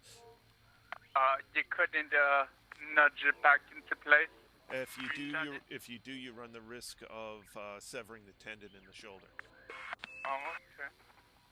Or stretching it where it takes forever to get it back. That's what happened to my left. It's all stretched out. It's completely screwed. I've got no strength above the shoulder on my left shoulder anymore. Oh, really?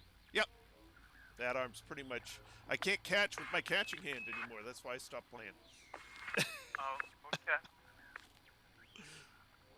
Alrighty.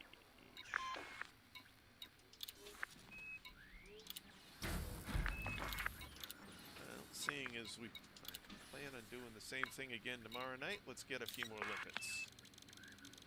Good enough.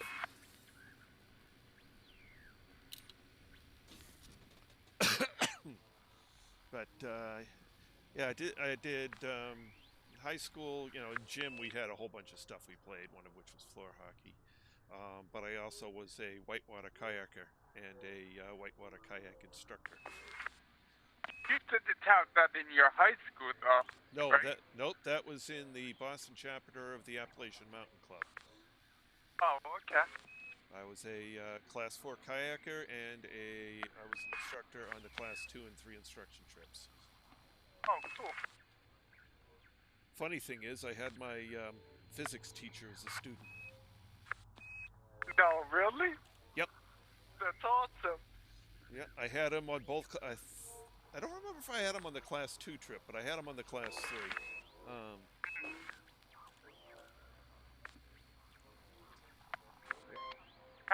How do you rank people's abilities in that without watching them do kayaking runs like a dozen times over to make sure?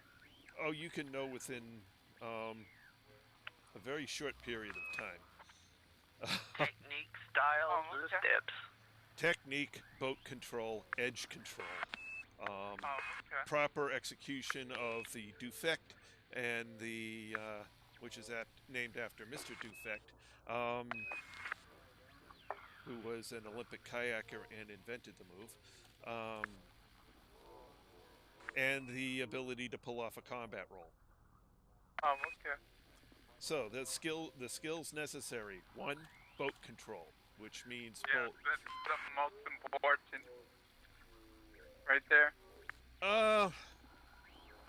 Not by much.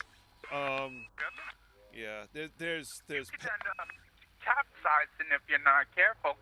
Don't care. Roll up. Okay. Yeah. So basically, the first day of the Class 2 instruction trip, you sort of get randomly assigned. Well, there's a pre-instruction trip where they kind of partially rate the people. So that's the week before, and then on the instruction trip, we go down to the Farmington River on the Tariffville section in Connecticut. And the first day, they somewhat match them in skills, but not really, because you can't tell quite so much in the pre-instruction trip stuff just how good they're going to be. So the first day, you're basically sorting them into people who need various things, and the second day there are people who do best at teaching different skills. So if they're needing instruction in basic strokes, there's certain people that would tend to get them.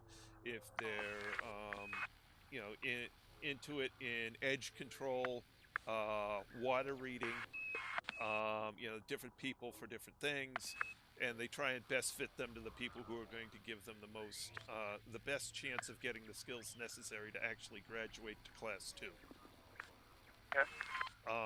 It is possible to end up Class 3 on the Class 2 instruction trip if you pull off a combat roll, which it means an unplanned roll in the middle of a rapid.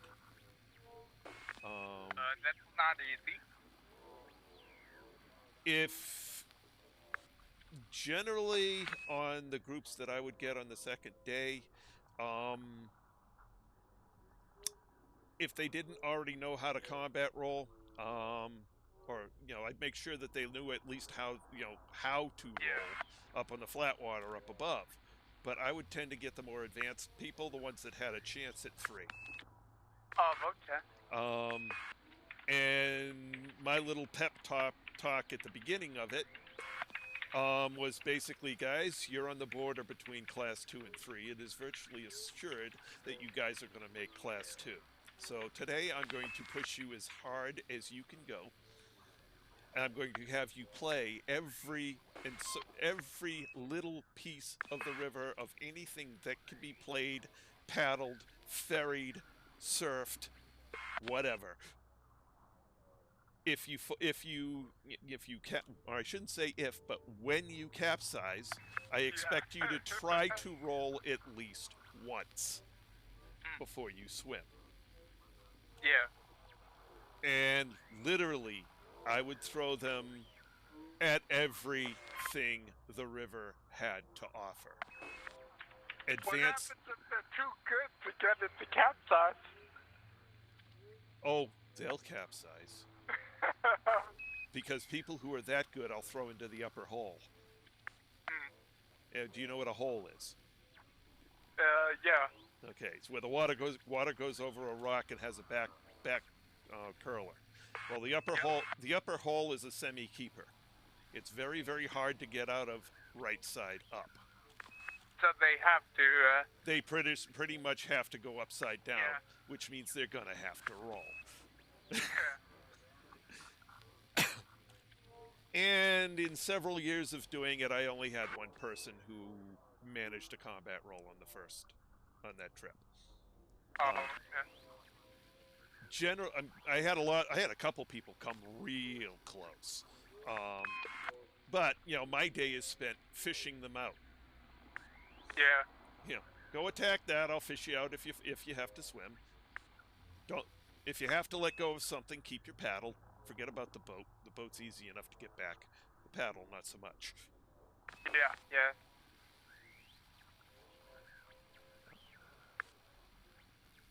And, basically throw them at the river. They come by the end of the day. They are highly skilled. They generally have close to, if not class 3 skill level, and it only matters whether or not they end up rolling.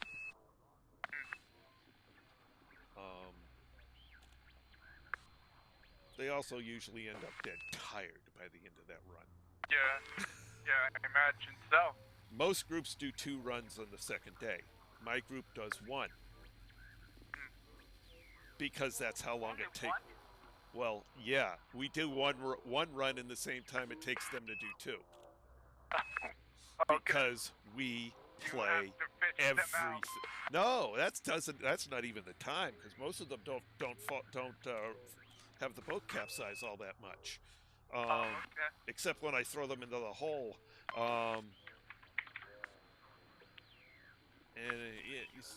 And then it's fishing them out. But the hole's at the lunch break.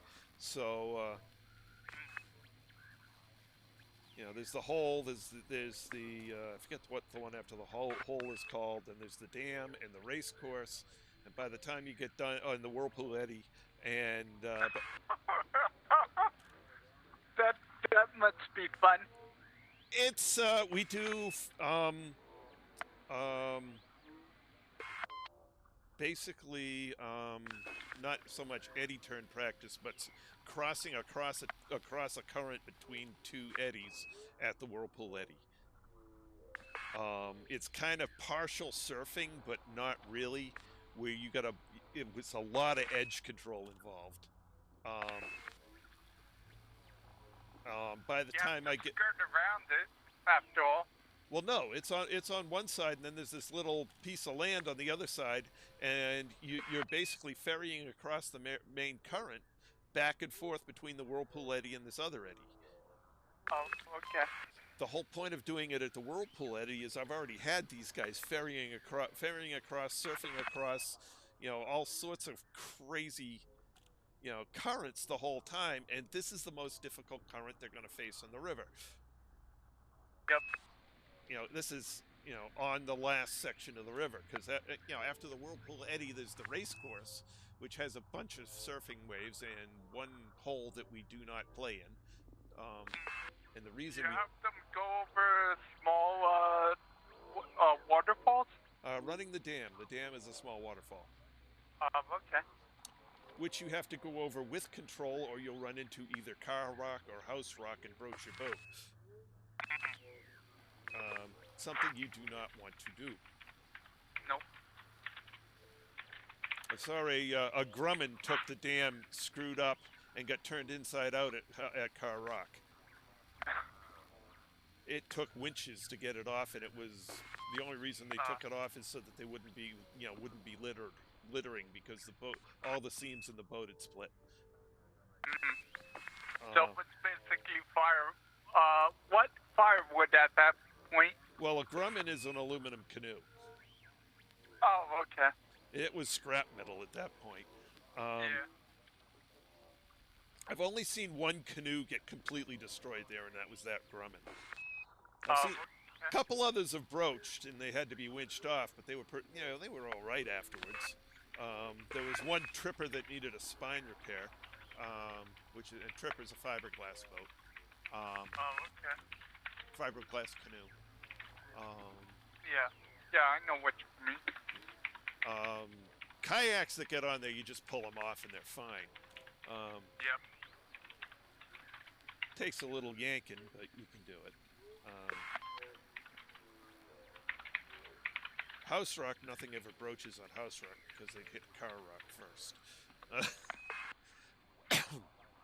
And even if they did, the current's not running right to hold anything. Oh, okay. But yeah, I saw one aluminum canoe just completely have all its seams snapped open. End of that canoe on car rock, and a tripper I saw one break its spine, which is a pain in the ass to repair, but you can. It'd probably almost be cheaper to build a new one. $3,000 for a tripper at the time. $800 to And repair. how much to repair a broken spine? Well, it's basically what you do is you take a little bit of wood and a whole bunch of fiberglass, S-glass, and epoxy. It costs you a couple $100 to fix. Okay. Just as strong as the original. Ugly, but just as strong as the original.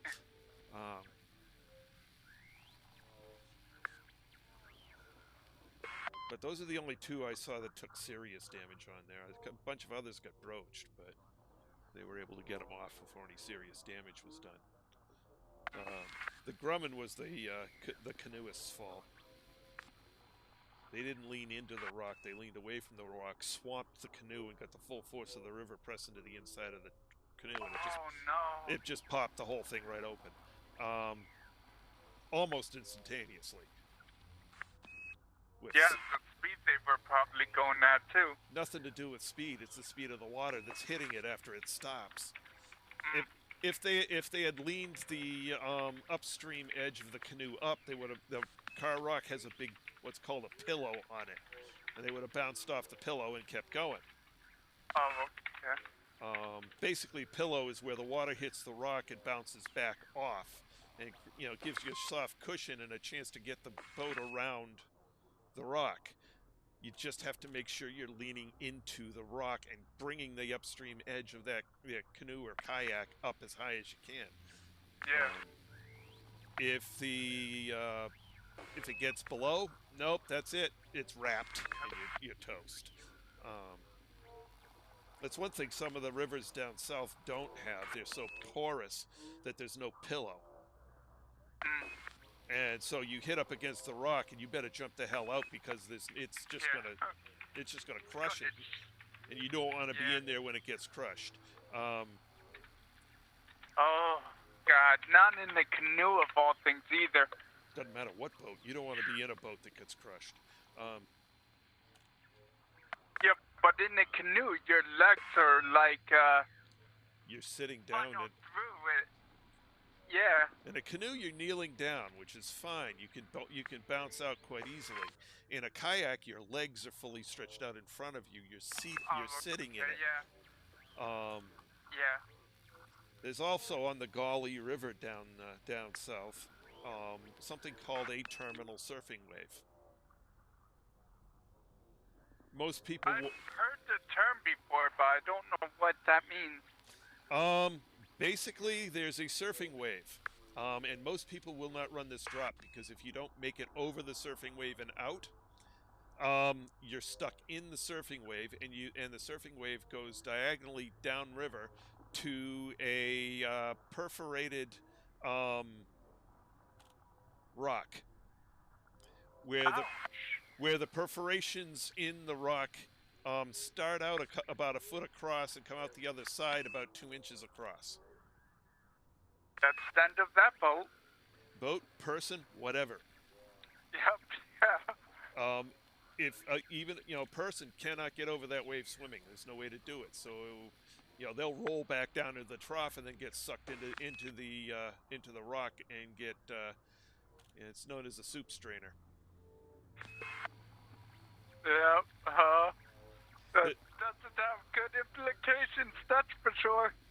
No, that's why they call it the terminal surfing wave, because it's a surfing wave which, if you don't get over, you go down into a soup strainer rock, and that's the end. Yep. Nothing That's anyone all can do. she wrote. Guys, I'm gonna hit the sack. All right. Okay.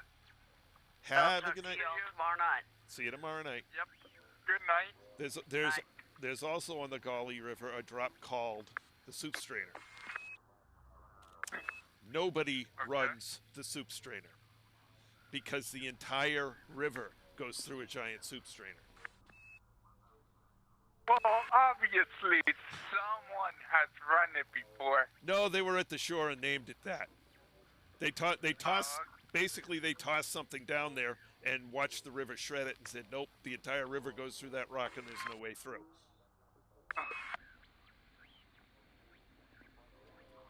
I mean, I've run a drop called the mouse hole up here.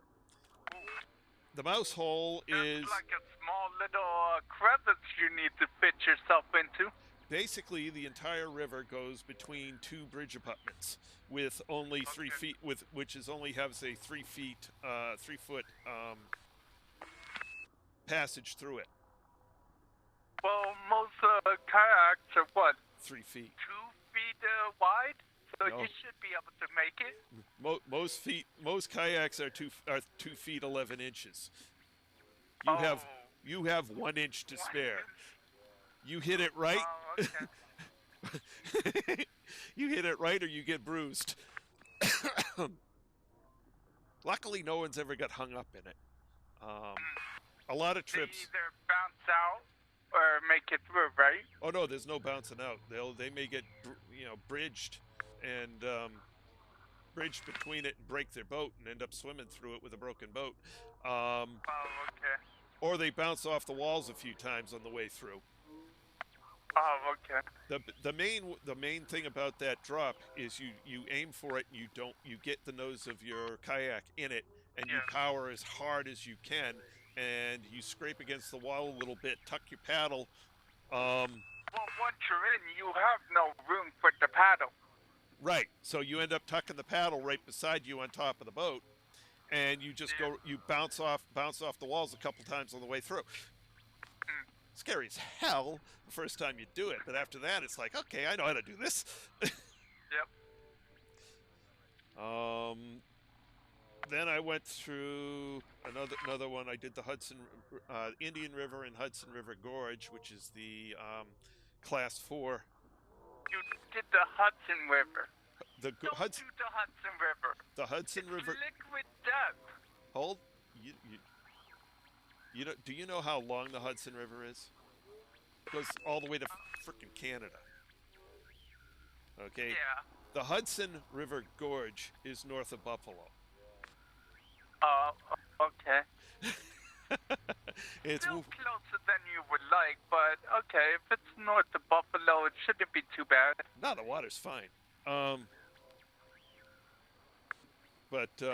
Yeah, it's interesting because there's a dam release on the Indian River, and the day that we run it, the hardest part is dodging the rafts. Oh, okay. So a lot of the kayaking on that river, you're in the trees.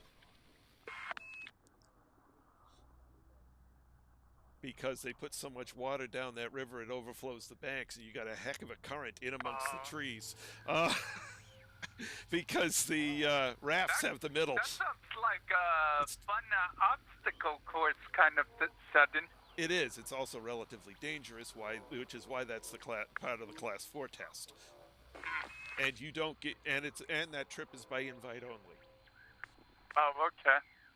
So you have to like basically truly prove you can handle it. It's basically the final exam. Yeah. So it's it's fun. I've run several waterfalls. Those are fun. I love running waterfalls. As long as they're not like 200 feet tall.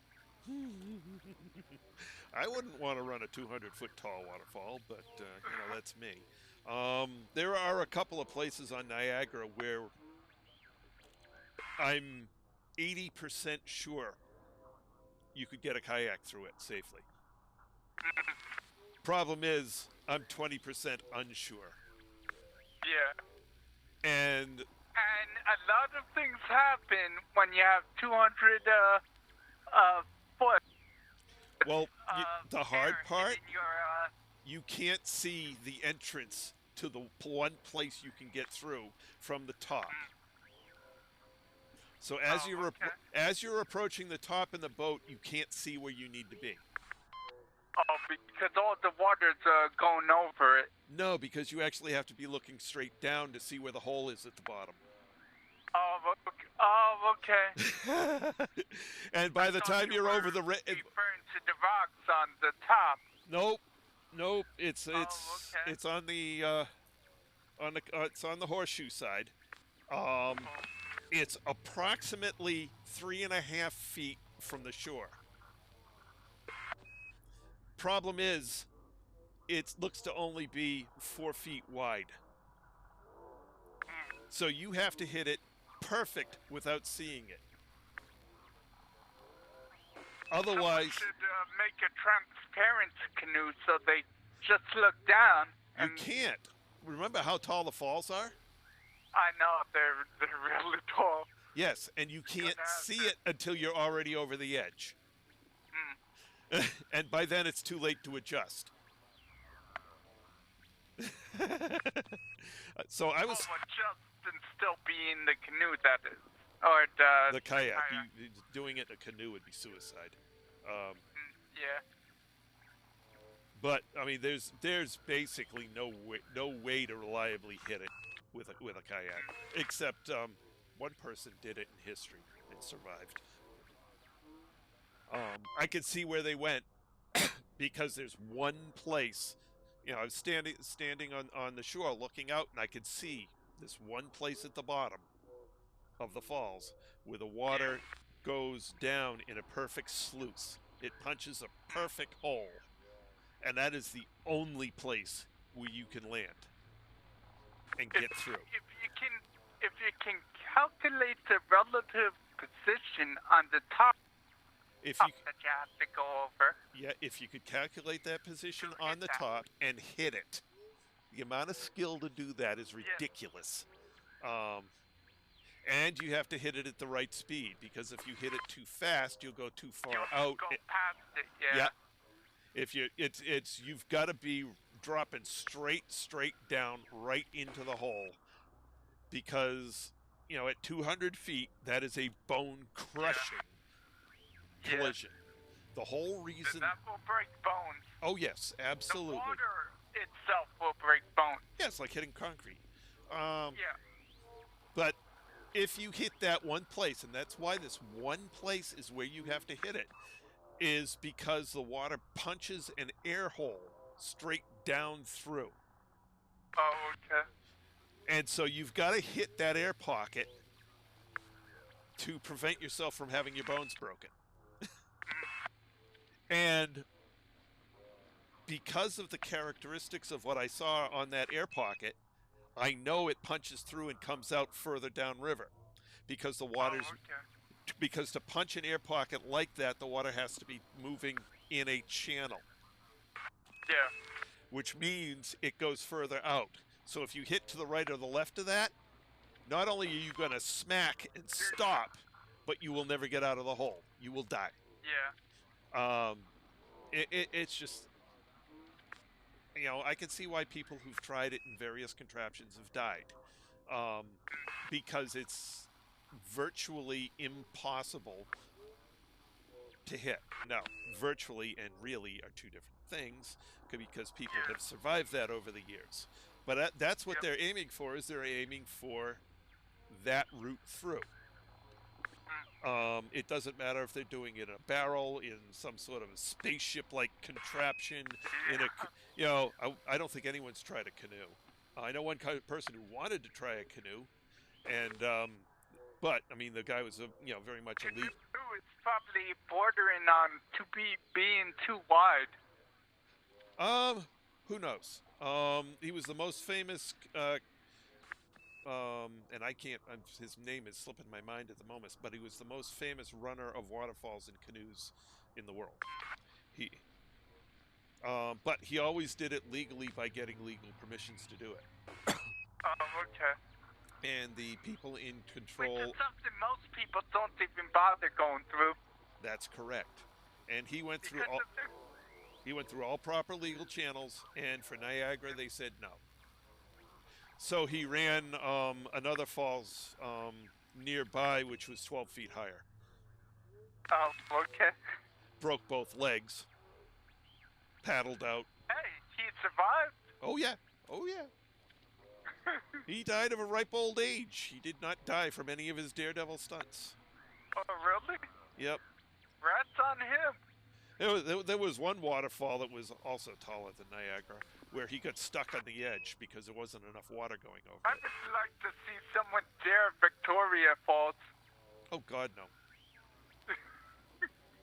That's no way. That's stupid. You probably need an oxygen tank just to go over it because of the long distance fall and wind.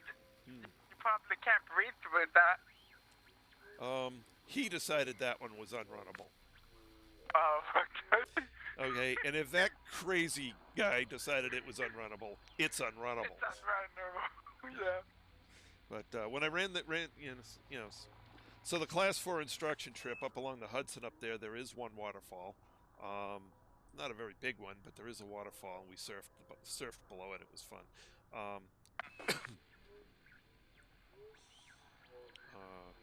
Then there's a hole on the Kennebec River Gorge, which is rather amazing. Depending on the water level, so you got to go up there with a guide. There's two holes up there. One's named Magic, and the other's named Maytag. Okay. Except the names switch depending on the water level. Oh, okay. Maytag is much. Assuming there's people there measuring the water level constant. The rafting companies have somebody up at the dam.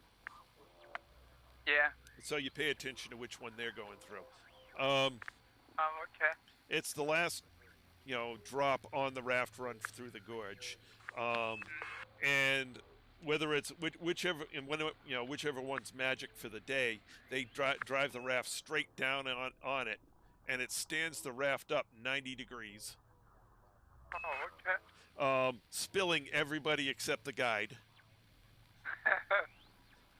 Because Intentionally? yes. Oh, okay. Yep, the guide has this absolutely planned out. He hits it the correct way, stands it up to 90 degrees, and has his paddle behind him to give just enough pressure to keep it from flipping. And it's actually apparently easier once everybody flies out to keep it from flipping. Because when they fly out, they take momentum with them, and so that allows it to flop back down. But I dropped down sideways into Magic with a kayak. It was so it's when you drop down into Magic, there is basically 12 feet of water coming downriver above you. Upriver above you, coming down at you. On the other side, the back curler is 8 feet tall. Okay. And here you are at the bottom where it is actually flat for a couple of feet. It is completely flat. And so I'm sitting there on a low brace. Cool breather. Oh, yeah. For a second or two. Well, you got to pay attention to how far the rafts are from you so that they don't come down while you're in there. Because you can't get out of magic yourself. Oh, okay. You know how you get out of magic? You sit there, and then you discover why it's called magic. You feel a thump. But, the raft behind you coming down pushes you over or something? No, it's a natural occurrence in the hole itself. Oh, okay. The hole is not stable. It's got a cycle. Oh, okay.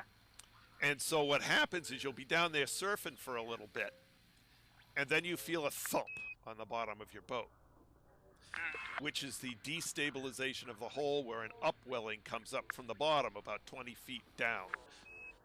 Okay. And lifts you up 8 feet and out. That's awesome. It feels like you're just picked up by a hand and lifted out. Oh, that's crazy. Most amazing experience I've had in a hole so far. And I haven't kayaked in 30 years. So. That's awesome. Yeah. Yeah, life got too busy. Well, you do live in kayaking country up there, so... Mm-hmm. I mean, you could always take a small vacation or something. On a weekend or something. Well, I'd have to join one of the kayaking organizations. Have to prove my skill. Yeah. Now, if I joined the what it takes. Yep, if I joined the AMC, they could pull my records from the Boston chapter, which would immediately get me Class 2. As soon as I pull off a combat roll, it gets me Class 3. Yep. Because I still have the water reading capabilities of someone who's a Class 4, just not the boat control. Once I've got the boat control up, I would be invited to a Class 4 trip and be granted Class 4. Oh, okay. It would probably take 3 to 4 years to do. Oh, really? Yeah. That long to go through the steps, even if you remember most of it? It's the physical coordination and the fact that I no longer have the core strength. Oh, yeah, your shoulders, right? No, heck with shoulders. Core strength. Oh, okay. Everything comes from the waist. Especially rolls. You still work for a living, don't you? Oh, yeah, I work for a living. I'm sitting at a desk all day long. Yeah. Yeah. Yeah, that's true. That doesn't help much with strength. Nope. Basic, the biggest thing of boat control, of rolling your boat, of paddling in general in a kayak, all comes from the waist. You don't need a whole... your weight around. Think more of... Right at the waist point, you're shifting around. Think more of martial arts. Oh, okay. Okay. Basically, in a kayak, you have your knees are up against the deck from the bottom. Whitewater kayaks are enclosed boats. They're not the sea. Yeah. They're not those kayak boards that you see people paddling around in. So you got your legs down inside there. Your knees are pressed against the top of the boat. Your toes are pressed against foot pedals. Okay. Now, they're not foot pedals that move. They're foot pedals that allow you to basically turn, use your lower body to control the angle, Yeah, I know what you're talking about. So you're controlling the entire boat from the waist. The only thing your arms give you is a way to connect to your paddle, and the only purpose of your paddle is to provide surface area to the water. Mm-hmm. Everything else comes from the waist. Everything.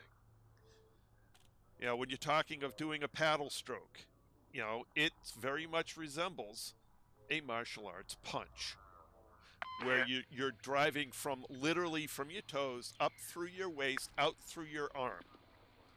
Doesn't require a whole lot of arm strength. It's all in the waist.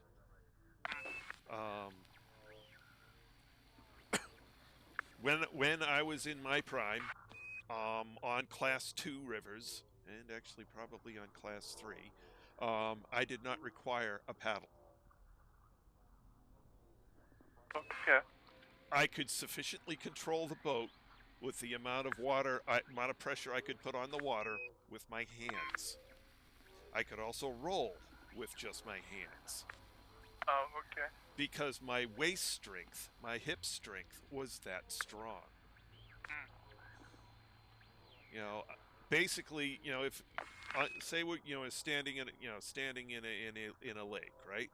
I could put my pinky on your palm and with just a light touch snap the boat up.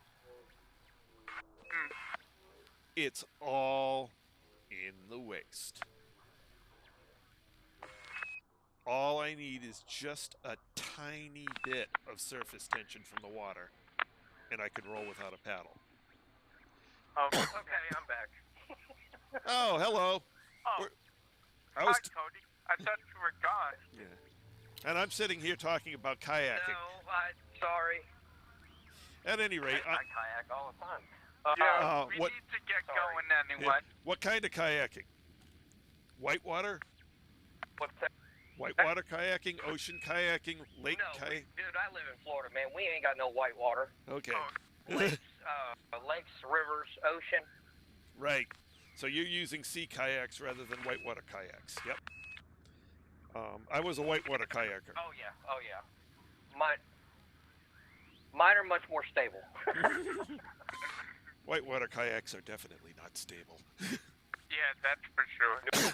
They're made to roll. Yep. And the only reason you don't fall over in them is because you're controlling them with your hips. They are... But, as I was telling Philip, I was a whitewater instructor for the Boston chapter of the AMC for Class 2 and Class 3 instruction trips when I was a kid. Of course, I haven't kayaked in 30 years, but I was good. I did a lot of kayak camping is what I did. Mm-hmm. Yep. So I've run some pretty hairy rivers. I've run waterfalls. There is quite a lot of stuff I wouldn't run. I doubt very much that I would ever run the Gauley River, even one drop. The Gauley is in Georgia. And it's through basically what's essentially a sandstone canyon, where it's got rocks that people call soup strainers. They have entrances that are, slotted entrances that are, the very too small for the ship. Too small for a person. Yeah. You go in, meat comes out. Not fun. But no, the Gauley's an extremely dangerous river. It's got drops like the soup strainer, where the entire river goes through a sandstone channel rock, and no exit of that rock is more than 2 inches wide. So you don't go through there. And if you make a mistake and miss the takeout point, parts come out. Not good. And like I was telling Philip about another drop on that river called the Terminal Surfing Wave, where if you don't make it over the surfing wave and you end up sliding back into the trough, and it goes into a soup strainer. End of story. Yep. Not good.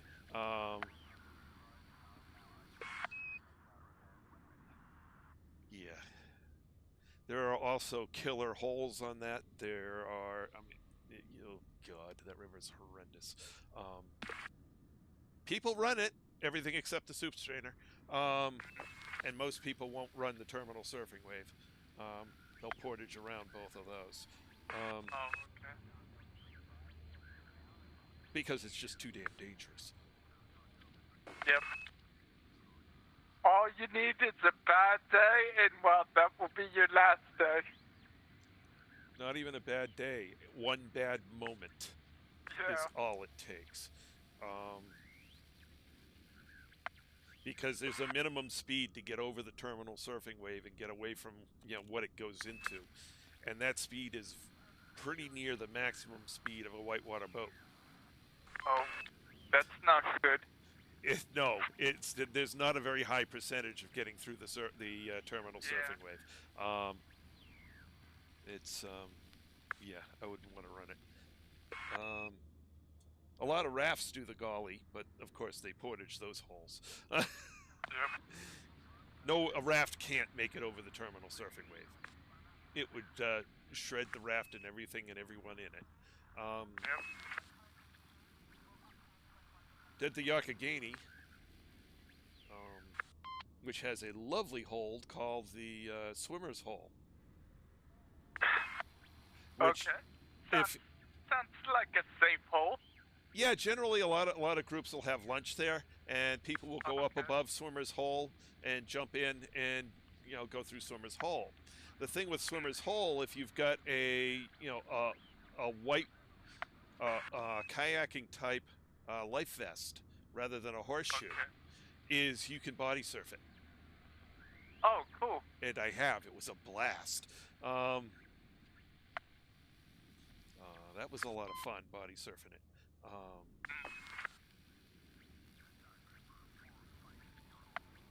I also did the Yak, the Oooh, the Nanahala. I went on a trip with my father and one other guy, and we did a bunch of southern rivers.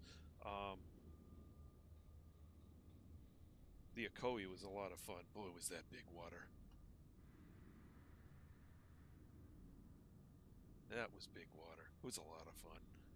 Anyway, I do need to get to bed since it's 45 minutes past my bedtime. So, getting me talking about kayaking, I can... Oh, I did ask you one simple question, too. Yeah. Well, when I was a teenager, it was basically it was the thing my dad and I did together. We couldn't canoe together. My dad did both canoeing and kayaking. Because my dad and I are both... Why couldn't you canoe together? We're both sterns. Oh, okay. I can canoe with my brother, no problem. My dad could canoe with my brother, no problem. My brother's a bow. Oh, okay. Okay? Some people are natural bows, some people are natural sterns. It's hard for a natural stern to do what a bow needs to do. It's hard for a natural bow to do what a stern needs to do. Oh, okay. I can solo a canoe quite easily. Yeah, that's easier sometimes than with two people. Yeah, there's nobody to make a bad decision for you. Yep, exactly.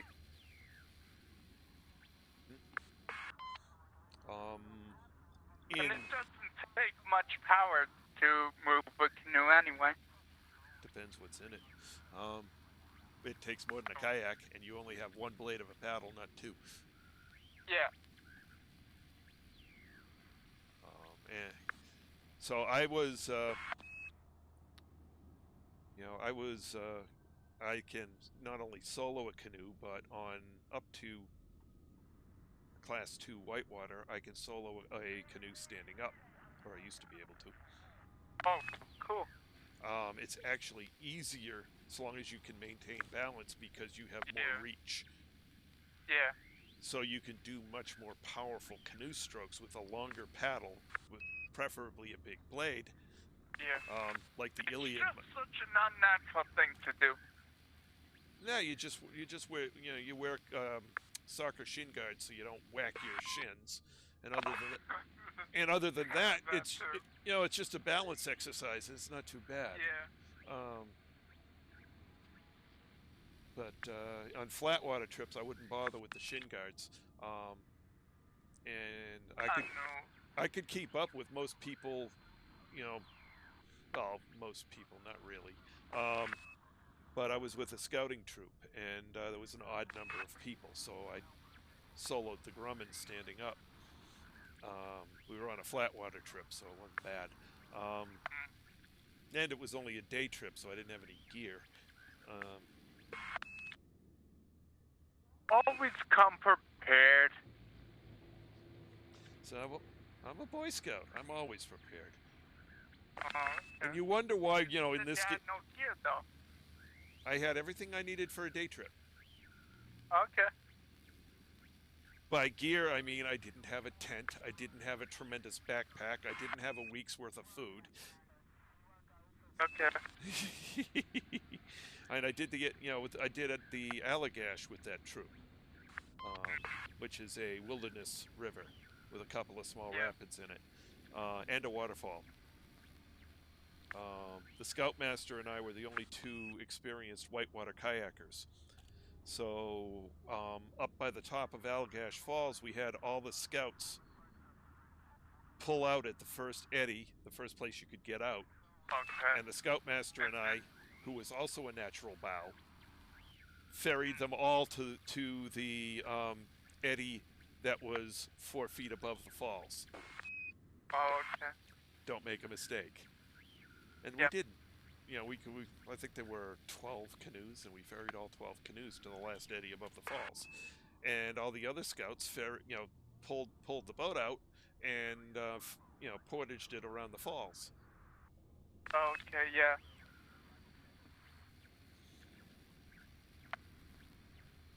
And so, we shortened the portage by probably a quarter of a mile, by being skilled. Yeah. Probably saved at least an hour off the time. What it took. No, much more than that, because it's 12 boats. And you have to unload the boat, portage all the gear. Yep. It's a lot of work. But with 12 boats worth of people ganging up on one boat to move it while we're going up and getting the next one. Yeah. So we walked the quarter mile up, got in the next boat, and I had my dad's Iliad again. God, I love that paddle. Great paddle. Nice name for a paddle. It's a name for a paddle company. Oh, okay. And they made this paddle was originally 5.5, almost 6 feet tall, with blade and shaft. At one point, the bottom of the blade broke off. Oh no! And, well, it's still got a larger than standard size blade on it. Yeah. The original blade was over 3 feet. It was a huge blade, and it was at its full size at that point, which allowed me a ton of power and control over any boat. So the Scoutmaster, did the direction of the bow, and I made sure the stern went where it needed to go. Okay. Of course, that means, if I look over my shoulder at that last eddy, all I'm seeing is air. Yep. That was interesting. Literally right above the falls. Yeah. If you make a mistake there, you go over, and it's about 40 feet down. It's not that far down. Go for it. Considering it's a recirculating hole at the bottom, you're not coming out in one piece.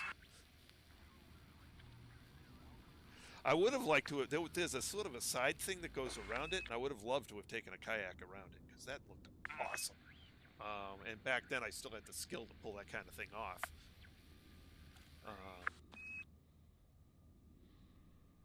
Wouldn't have wanted to bring any of the canoes down there because they were fully loaded, which means they were, they turned really sluggishly.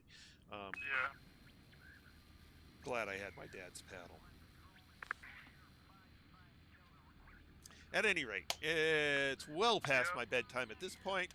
So I'd like to thank everyone who came along for the evening. It was great having you all along, and I kind of hope you enjoyed the whitewater discussion afterwards. Find out a little bit more about me, but that's okay. It's all to the good. We'll pick this up again tomorrow night, 8 p.m. Eastern Time as usual. Philip, thank you for joining me in the wing, and and Lynn and Cody, when you guys see this sometime later, thank you as well. That's all for now. This is Trice Majestus, signing out.